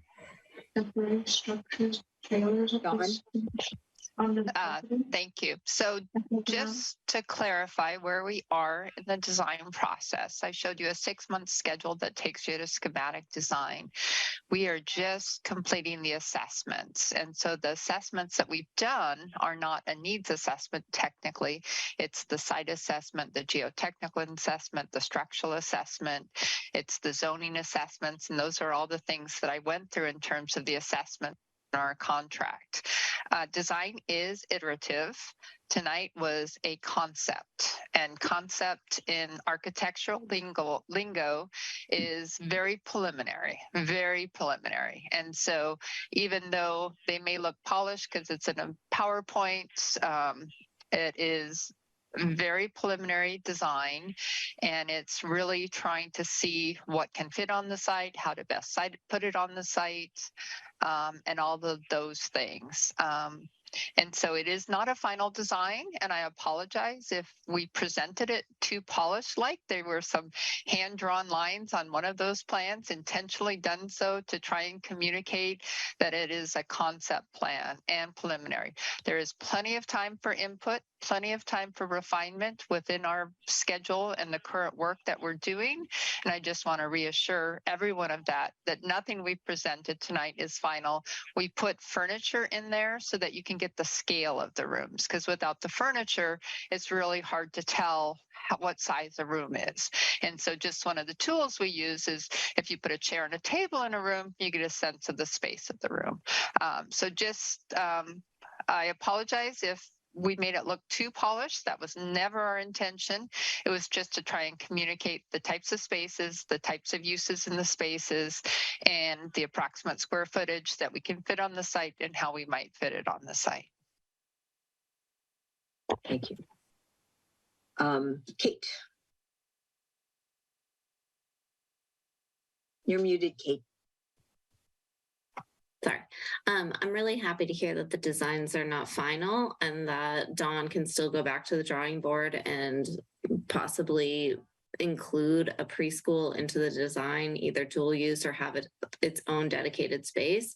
The message that I got from you, Barbara, and this is the response that you sent back from the CFTA letter, was that you said, we have significant constraints regarding size of the future community center due to view impacts mandated by the Coastal Act and the cost of construction. I invite you to watch the meeting on October 20th, where the architect and consultants on the community center will be presenting an exciting design of renovation and expansion. The bottom line is that in terms of space, we can either have a preschool or we can have a community center. And honestly, tonight, what I've seen from Dawn's presentation, you have an incredible amount of space that's dedicated to things that the community doesn't need. If anything, the presentation has shown me you have the capability of putting in a preschool. You have the space and you're just choosing not to do it. I really hope that you hear everyone's comments tonight and not just push it to another community meeting where we all have to come back together again and voice the same things over and over and over again that's been going on for years till you guys finally get the message. I don't know what more you want to hear in order for the message to be delivered to you. We want a preschool. We do not need a craft room or a gym. That's very clear, and I hear you. So this is not, nobody's moving forward with anything tonight.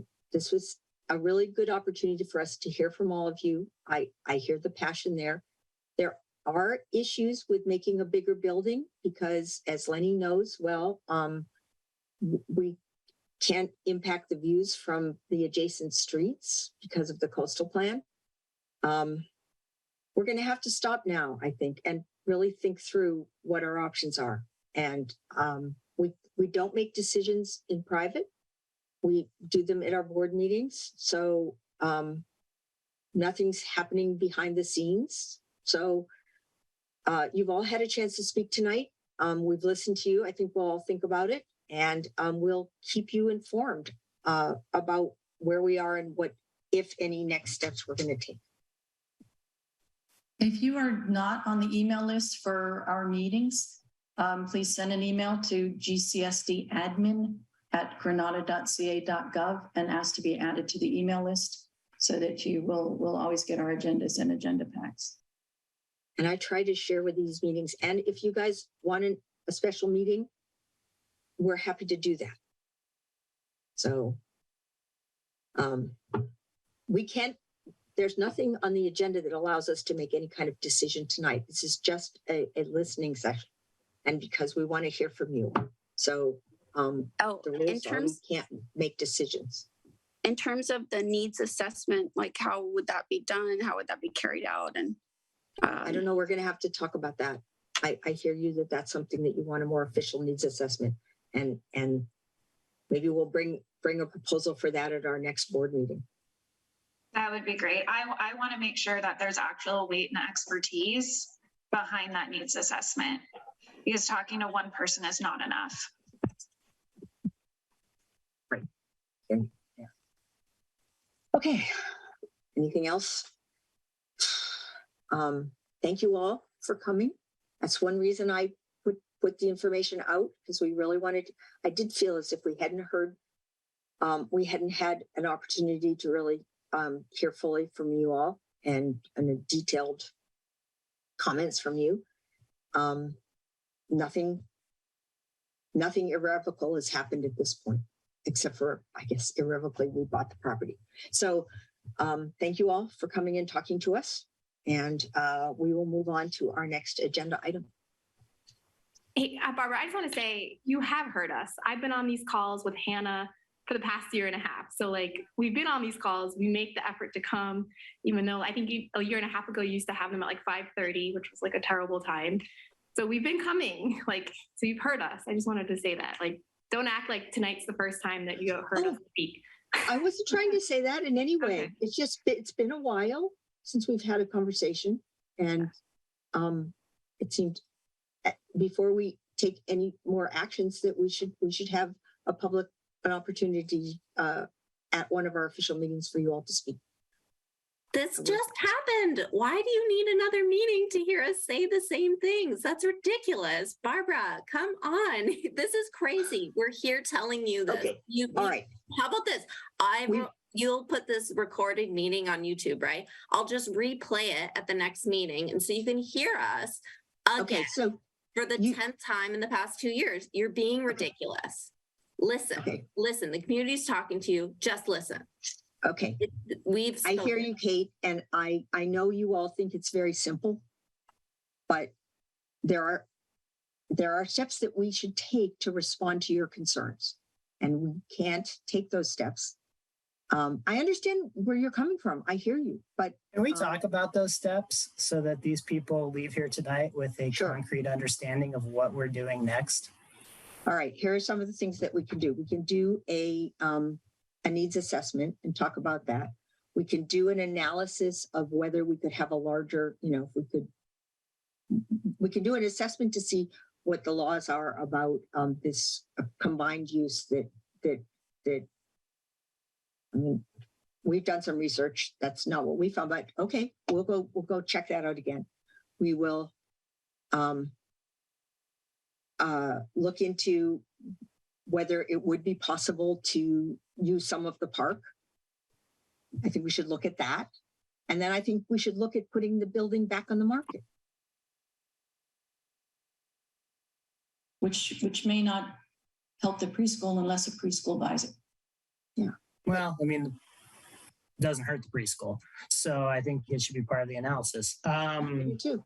I think it's important that the public has some confidence that those analyses are being done by people they have trust in. So let's find somebody and bring that back at our next meeting. I mean, I have to say that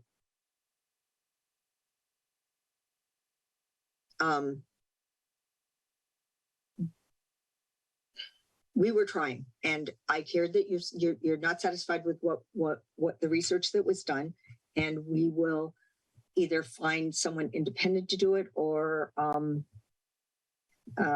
I don't know if Dawn's the right person to do it, but we will talk to our people and we'll bring back a proposal at our next meeting to do that analysis.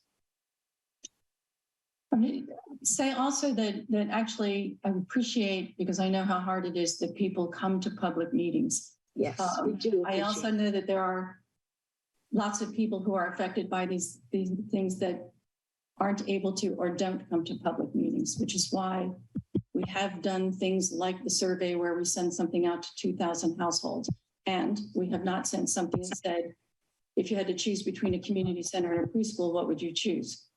That's fair. So I think that's something else that we will have to think about.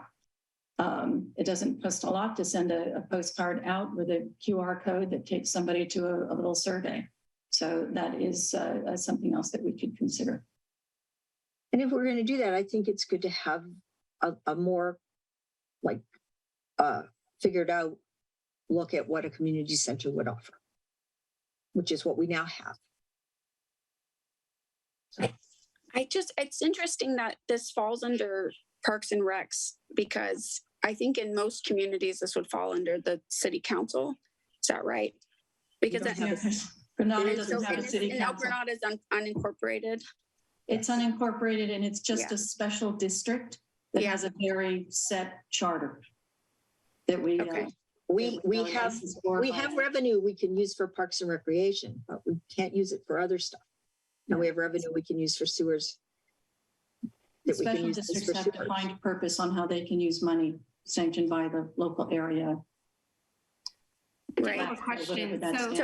Sorry, just to follow up on that. So, because I know in a lot of neighboring communities, you know, like with what's going on with CCP, the funding, you know, for the community centers, they do have, you know, very good hybrid models where, and it's wonderful because there's this, you know, great spaces like you've designed, but they also incorporate room for families, for daycare facilities, for preschools, for senior citizens. So, you know, that's what makes up the community. It's not just one specific population, but it spans the entire, you know, spectrum of all ages. So, I think all of those research proposals should be carried out and on a proper assessment. And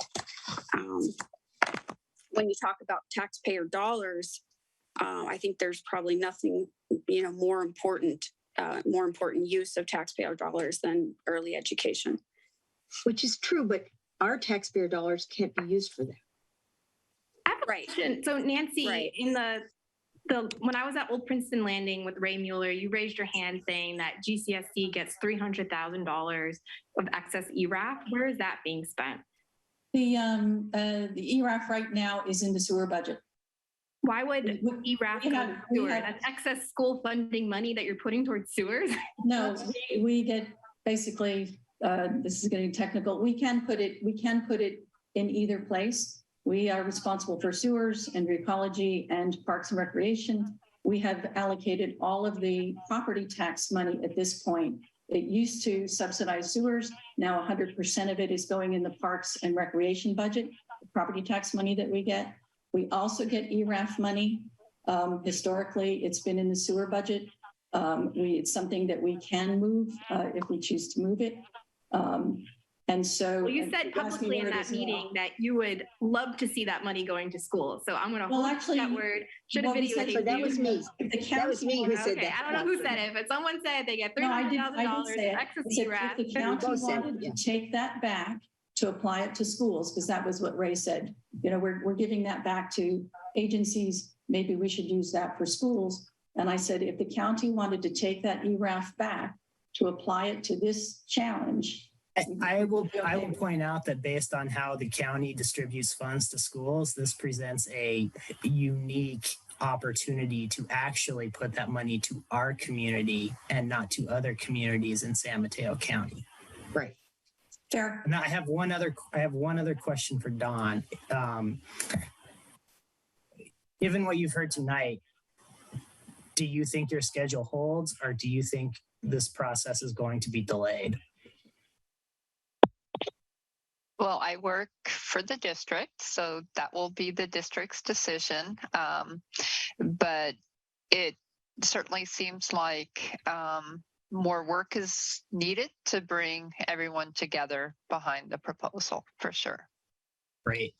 The only thing I will add to that is if this continues to be delayed while we attempt to achieve consensus within the community, I think we can and should continue to extend the lease on Picasso Preschool until a time in the future when we cannot. Okay. I think we probably should put a hold on the process, but we've reached an important, we did get a rendering of what a community center would look like. So we haven't, anyway. Anything further? We are going to follow up on some kind of rigorous analysis of shared use options. We are going to bring back and look at, I don't know, what other actions were we going to take? One was actually to do the community poll that Yes. has fairly been pointed out. We could do this or we could do that and get a very broad community view. And I'm sorry, why not add the option if it's feasible for a hybrid model? If you do the research and it turns out, hey, that is an option. Well, let's do the research first. Yeah, not opposed to incorporating it if it's feasible within the space that we have. And I wrote down the list of actions, and that was one of them. Yeah. From the very beginning, I was interested in reviewing the hybrid model. It's my understanding that we couldn't legally do it, but let's get, our sources are not adequate for everybody. So let's go back and find out, because if there is a way to do it, I will support that. So Eric. I just wanted to say that I want to thank everybody for coming to this tonight. This is a late night for many of us and many of you. And I want to encourage everyone on this call tonight to continue to be engaged in the process. You don't have me to kick around after November, so I think it's important that the community members who feel strongly about this matter continue to come here and voice their concerns and voice their opinions. So I just want to say that I think it's clear that we need a special meeting dedicated to this, where we have unlimited time and no other topics to rush people into.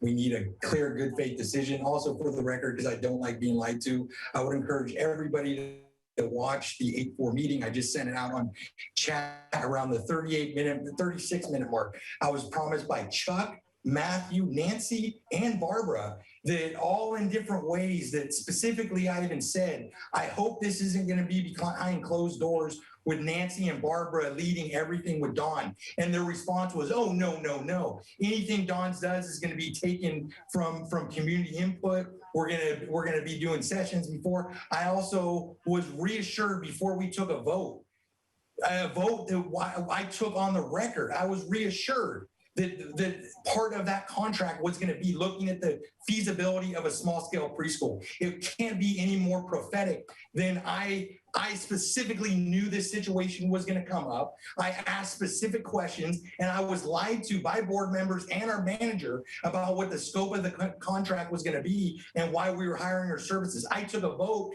to approve taxpayer money under a false premise that obviously was a lie. It's happened before where these politicians just say things just to move on topics, just to keep things going. And it's very frustrating because we have on record a video recording at the 36-minute mark, 8/4/2022, where I brought up all of these subjects in advance, knowing that this was going to happen. And I was lied to by Nancy, Barbara, Matthew, and Chuck.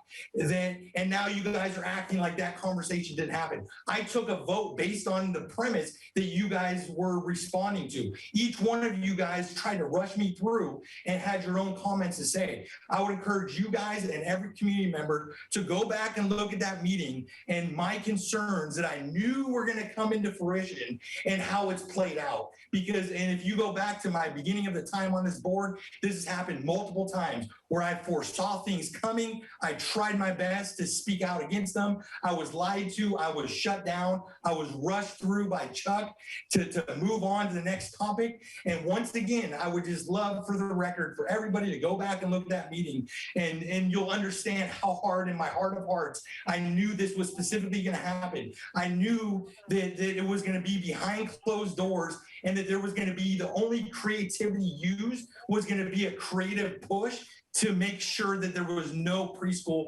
good faith being done to have a preschool there.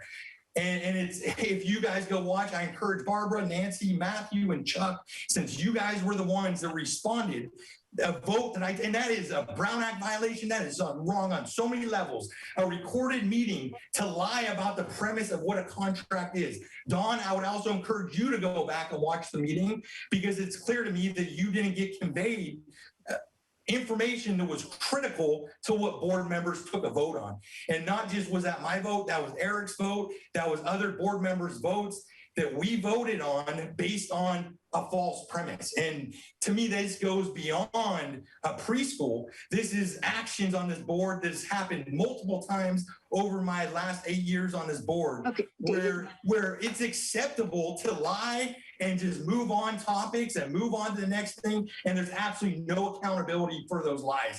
And I would love for everybody to go back and look at that and understand how many times this has happened with how many different situations. And at some point, there needs to be accountability for lies that are being told on contracts for taxpayer money, that you just say what people want to hear just to get them to vote for things when it's a clear false premise that you made me vote on. And to me, that is wrong on so many levels beyond preschool. It goes to the fundamentals of government accountability and transparency. Thank you, David. Eric. Oh, I'm sorry. I've said everything I need to say. I will lower my hand now. Nancy. Can I just suggest maybe we take a break, take a minute? Things are getting charged up here, so maybe I just respond because I don't like to be called a liar in a public meeting. David, what you put in the chat was that part of the contract was for Group 4 to do public input, and that is in their contract to do public input. And on Don's schedule was a public input meeting that they are designing on December 3rd, which is a Saturday. It will likely be a Saturday. And not just Nancy, and I said specifically, not just Nancy and Barbara behind closed doors, and that's all it's been so far, is Nancy and Barbara behind closed doors. Exactly what I predicted is exactly what's happened. This is early in the process, David, and this is the first public one. In one of our standard meetings, we will have a public event, as we've had for 4 times for the park. That is an open public event on December 3rd, which is in Don's contract. And yes, and we will, yes. Okay, I think I hear you, David. I don't believe I lied. I would like to see us move on to the next topic. Thank you all for coming tonight. Thank you for your passion, how much you care about it. It certainly made me think about some things, and we will keep you informed. I've tried really hard to keep everybody knowing when our meetings were and knowing what our agenda items were. Lenny, did you want to say something really quick? Okay. All right. No, not at all. Thank you. Okay. Thanks, everyone. We'll move on to the next item, which is the report from the Parks Advisory Committee. I don't think we have a report on that. Actually, can we take a 5-minute break? Yeah. We've been at it for like 2 hours. There's no Pat report tonight. Pat is in Bhutan tonight. Yeah. We take 5? Yes. 5-minute break.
All right, so we call this meeting back to order. The next item on the agenda is the report on Burnham Park. Sorry, Barbara, I have a quick comment. So you didn't unmute yourself, and either you or your husband made a comment that everybody who came here tonight was just here to bitch. And I want you to know that you're running for re-election, and you just told the entire community what you think of our voices. We are not. Well, I didn't say that. I don't care. It's you and your family in your house saying what you truly believe. So you just showed your true self. We didn't come here to bitch. This is our families. We're talking to you. We are a community, and you chose to categorize our voices as bitching. We heard you. We see you now. I want you to know that we see you. And whoever was in the background called us a bunch of assholes too. He didn't. So that was her husband, I'm pretty sure. I heard the word assholes. So that wasn't really awesome. I didn't say we're here that, for our children. Yeah. And also for the record, whoever's recording this, if you take that out of the recording, I am going to report it to the county board of supervisors and anybody else who will listen to me, because I'm going to blast this. This is so incredibly hurtful. We just came here and spoke from our hearts tonight to tell you all the things that we want and need in this community. And you just called us a bunch of assholes who were bitching. How dare you? But I mean, my husband has been listening to this, and they have come in the room and said something. I said to him, I really, anyway, I mean, I give up. I'm sorry. I'm sorry for whatever I've done wrong. I'm sorry. I am. Okay, but we have to finish this meeting. We have things we have to get done. My apologies for whatever my husband said, and I will do my best to try to respond to all your concerns. Okay, moving on. Word on Burnham Park. Chuck, do you want to do that? You're muted, Chuck. Yeah, we don't have much to report. We've been working on that financing, and there's been a lot of, I won't say issues that have popped up that need our attention. So we had a conference call on that Monday, and I have another one tomorrow to talk about that. But, we'll wait and see what happens with this. Okay, thank you. Any questions on that? Moving on to consideration of contract amendment for Kikuchi and Kankel for additional landscape design for the proposed community center. Maybe we should put this on hold for the moment. Yes, I think so. All right. Moving on to consideration for ecology rate increase for garbage and recycling disposal and Proposition 218 process and related public hearing. Chuck. Okay. So as I point out in my board agenda memo, back in 2017, the district signed a 10-year contract with Recology to provide garbage collection and recycling services. We issued a Prop 218 notice. For those who aren't familiar with that. Basically, we send out a mailer to everyone in the district saying, here's what your rates are going to be, and you have a chance to attend a public hearing and protest it.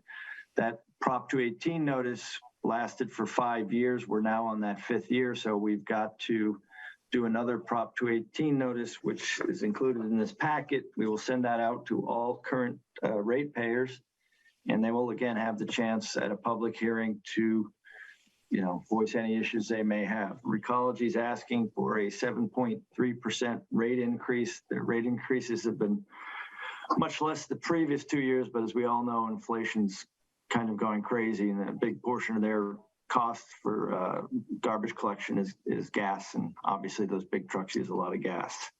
So I'm recommending to the board that we send out, you direct staff to send out the Prop 218 notice, and we will notify everyone and schedule the public hearing. All right, I will note that if you go through the detailed numbers on their proposal, that most of their inflation costs are 4.18%, 4.18%, but that their fuel costs have gone up by 39.44%, and their pensions costs have gone up higher. But, you know, the actual inflation rate that they're applying to most things is lower than the actual result when you take all the numbers into account. Okay, so I'll need someone to make a motion. We have a motion to approve to go ahead and send out the Prop 218 notice. So moved.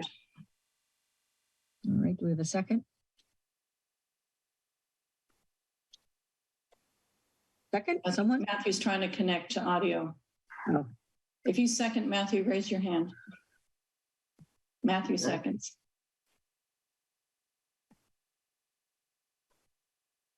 Okay, we've got a motion and a second. Can we have a roll call, please? Matthew, can you now talk? Is it a 218 notice? So I would prefer there actually be a voice, a second on the voice vote. Barbara, you can second. Second. Okay. Thank you. Okay, roll call vote. Director Dye. Aye. Director Marsh. Aye. Director Clark. Director Sukamel. Aye, sorry. Okay, and Director Seaton. Aye. Okay, motion carries 5-0. Thank you. All right, moving on to report on sewer authority mid-coast side meetings. Matthew, are you able to talk? I don't think so. I will note that at one of our meetings, we approved, the SAM board approved an emergency authorization of $132,000 for repairing one of the damaged outfall, some of the damaged outfall equipment. This is where the cleaned, water goes back out into the ocean, and it gets inspected once a year by divers, and it's always been fine. But this last year, it was one of the outfall diffusers was damaged, and so they are fixing it to make sure, and they will double check to make sure that everything is going out properly into the ocean. Also, we had a few service calls in GCSD, and there was an issue with people were asking what PG&E was doing in our community, and they were out there. They are identifying the location of all the sewer lines because they are going to be replacing the gas line. So in case people are wondering what's going on in the streets, that's what's going on in the streets. Anything else, Matthew? Do you want to add anything? No, I don't think we can hear Matthew. So not a whole lot's happening. We did not have a meeting on October 12th. On the consent agenda. I'd recommend your board approve item number 6 and item number 8. We don't have the warrants because as I reported earlier, Delia's out sick, so we will get them probably tomorrow or Monday. Can I have a motion to approve items 6 and 7 on the consent agenda? 6 and 8. Sorry, 6 and 8. So moved.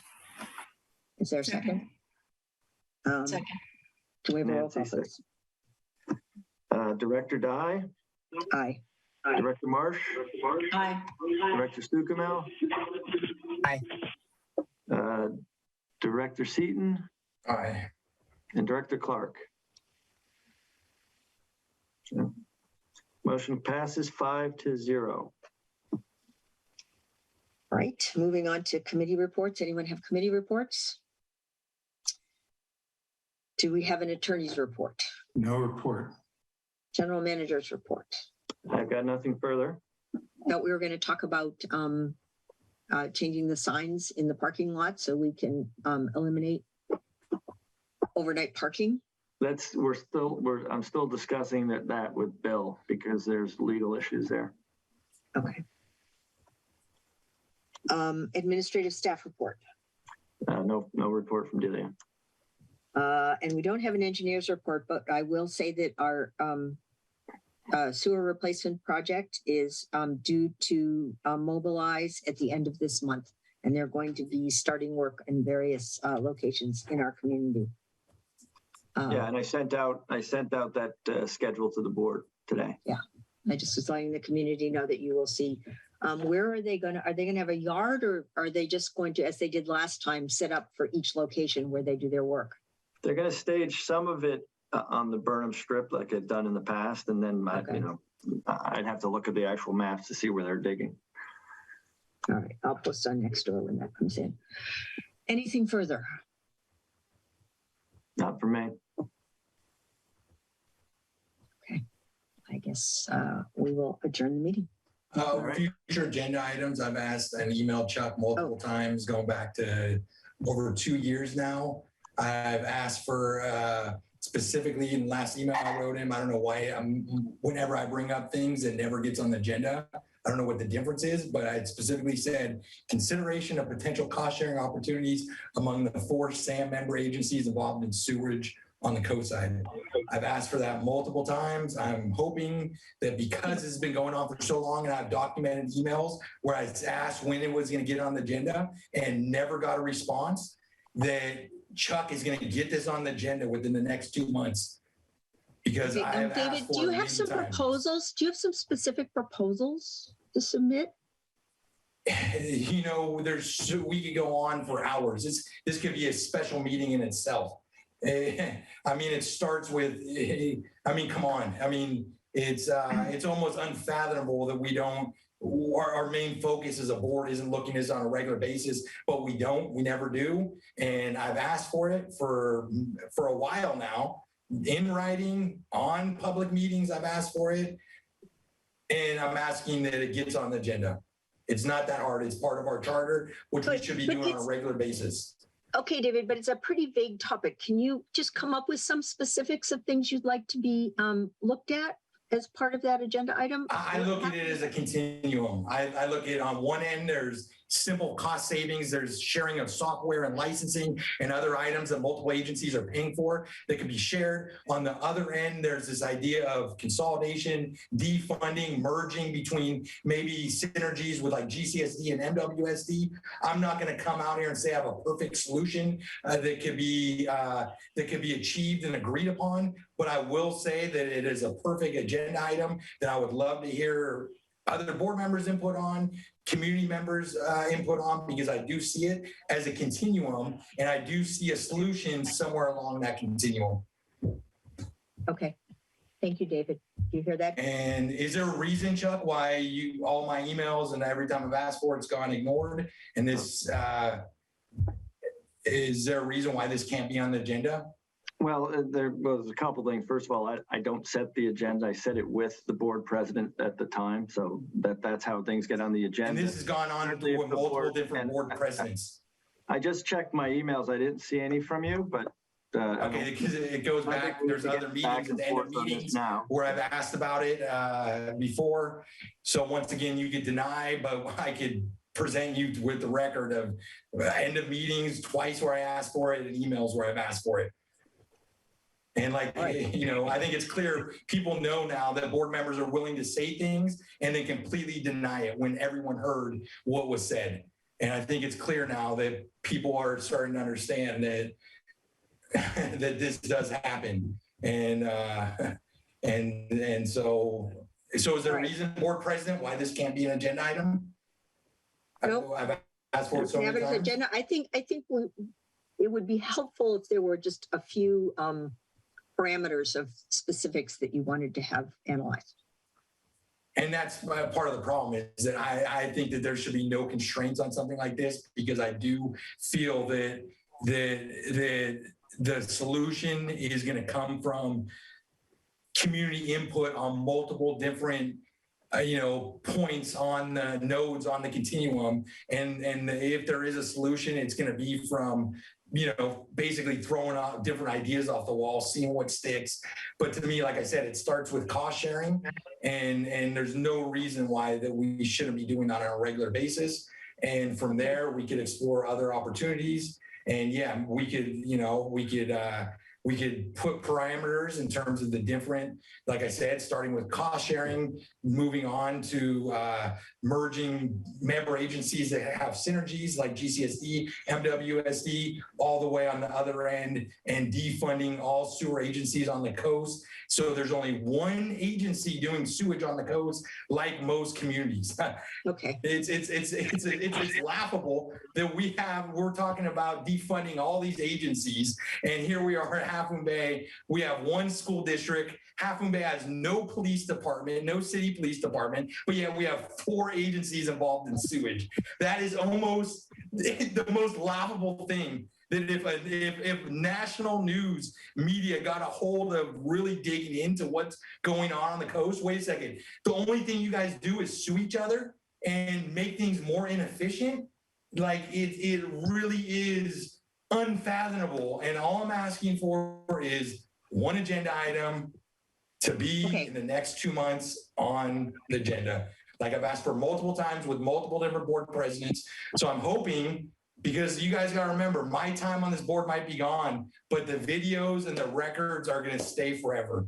And I will be following up. You better believe it when I'm a public citizen saying, here's my request that I made multiple different times, and here's how the board and the different presidents reacted to it. So if you guys want to. Thank you, David. We hear you. So is it going to be an agenda item? Yes or no? Chuck told me I need to work with the board president. Sure, David. We'll put it on the agenda. Thank you. When I had suggested things on the agenda, and this might be useful, I end up writing the agenda memo just to frame the discussion so that it just helps the public see what the discussion is about. So maybe that would be helpful, David. Yeah, I have a few emails. I could just resend those and it will be a short little memo. Like I said, I'm not claiming that I have a perfect solution. I'm more interested in hearing different board members and because I do understand it's a very complicated issue, going into things like, wait a second, incorporation, the unincorporated areas merging, and there's so many different layers that it could go into, but I'm interested in hearing what the possibilities are. And before my time's done on this board, I feel like I have a right to explore that in detail so I could walk away and say, you know what, at least the public's, educated on what the possibilities are. Okay, you got it, David. Thank you. Everyone, thank you for coming tonight. Wait, Matthew has his hand up, sorry. Oh, Matthew? First, can I be heard now? Yes. Can I be heard now? Yes, you can. Oh, good. Yeah, this using a phone and the computer is screwed me up there. And I want to say I have to agree that the agenda item that David has pressed on numerous occasions, although he just called Chuck a liar about the emails again, is so broad that I think that memo that Director Morris just mentioned should be on you, David. Why don't you write us a memo explaining exactly what this agenda item would be? And throwing out whatever ideas come into your head is not an agenda item. Second, during the break, I went back and at your suggestion, and I listened to that part of that the meeting from August, and I would like an apology. You weren't lied to. That's completely untrue. And I would encourage everybody to go back and watch it because each one of you guys rushed me through. I just went back and watched it. And what was your response? Not lied to. What was your response? Everything that was put into that procedure has been happening and is happening. Everything you asked for has been happening and is happening. Did you hear it when it was said that there's going to be a future agenda item? Is this a future agenda item? because this is Brown Act violation that ship has sailed long ago. Would you like to bring this up as a future agenda item, Matthew? Otherwise, we're violating Brown Act violations once again. You don't know what you're talking about again. And I know exactly what I'm talking about. I know. I want to. Bill Perkin, would you like to say, is this a future agenda item that Matthew's commenting on? Go ahead, Bill. It was discussed tonight during an agenda item. I don't think there's anything inappropriate about it, but we're talking about future agenda items and where we're going to go from here. So. Sorry, I couldn't get the audio working until we got down to this last item.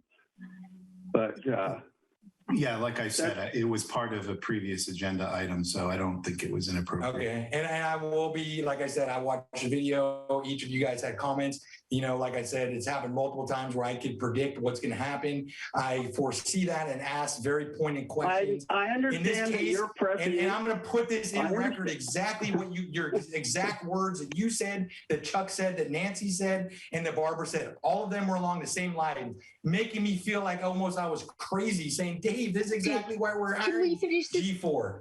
This is exactly why we're hiring them, is for that reason, Dave. That's what you guys were telling me.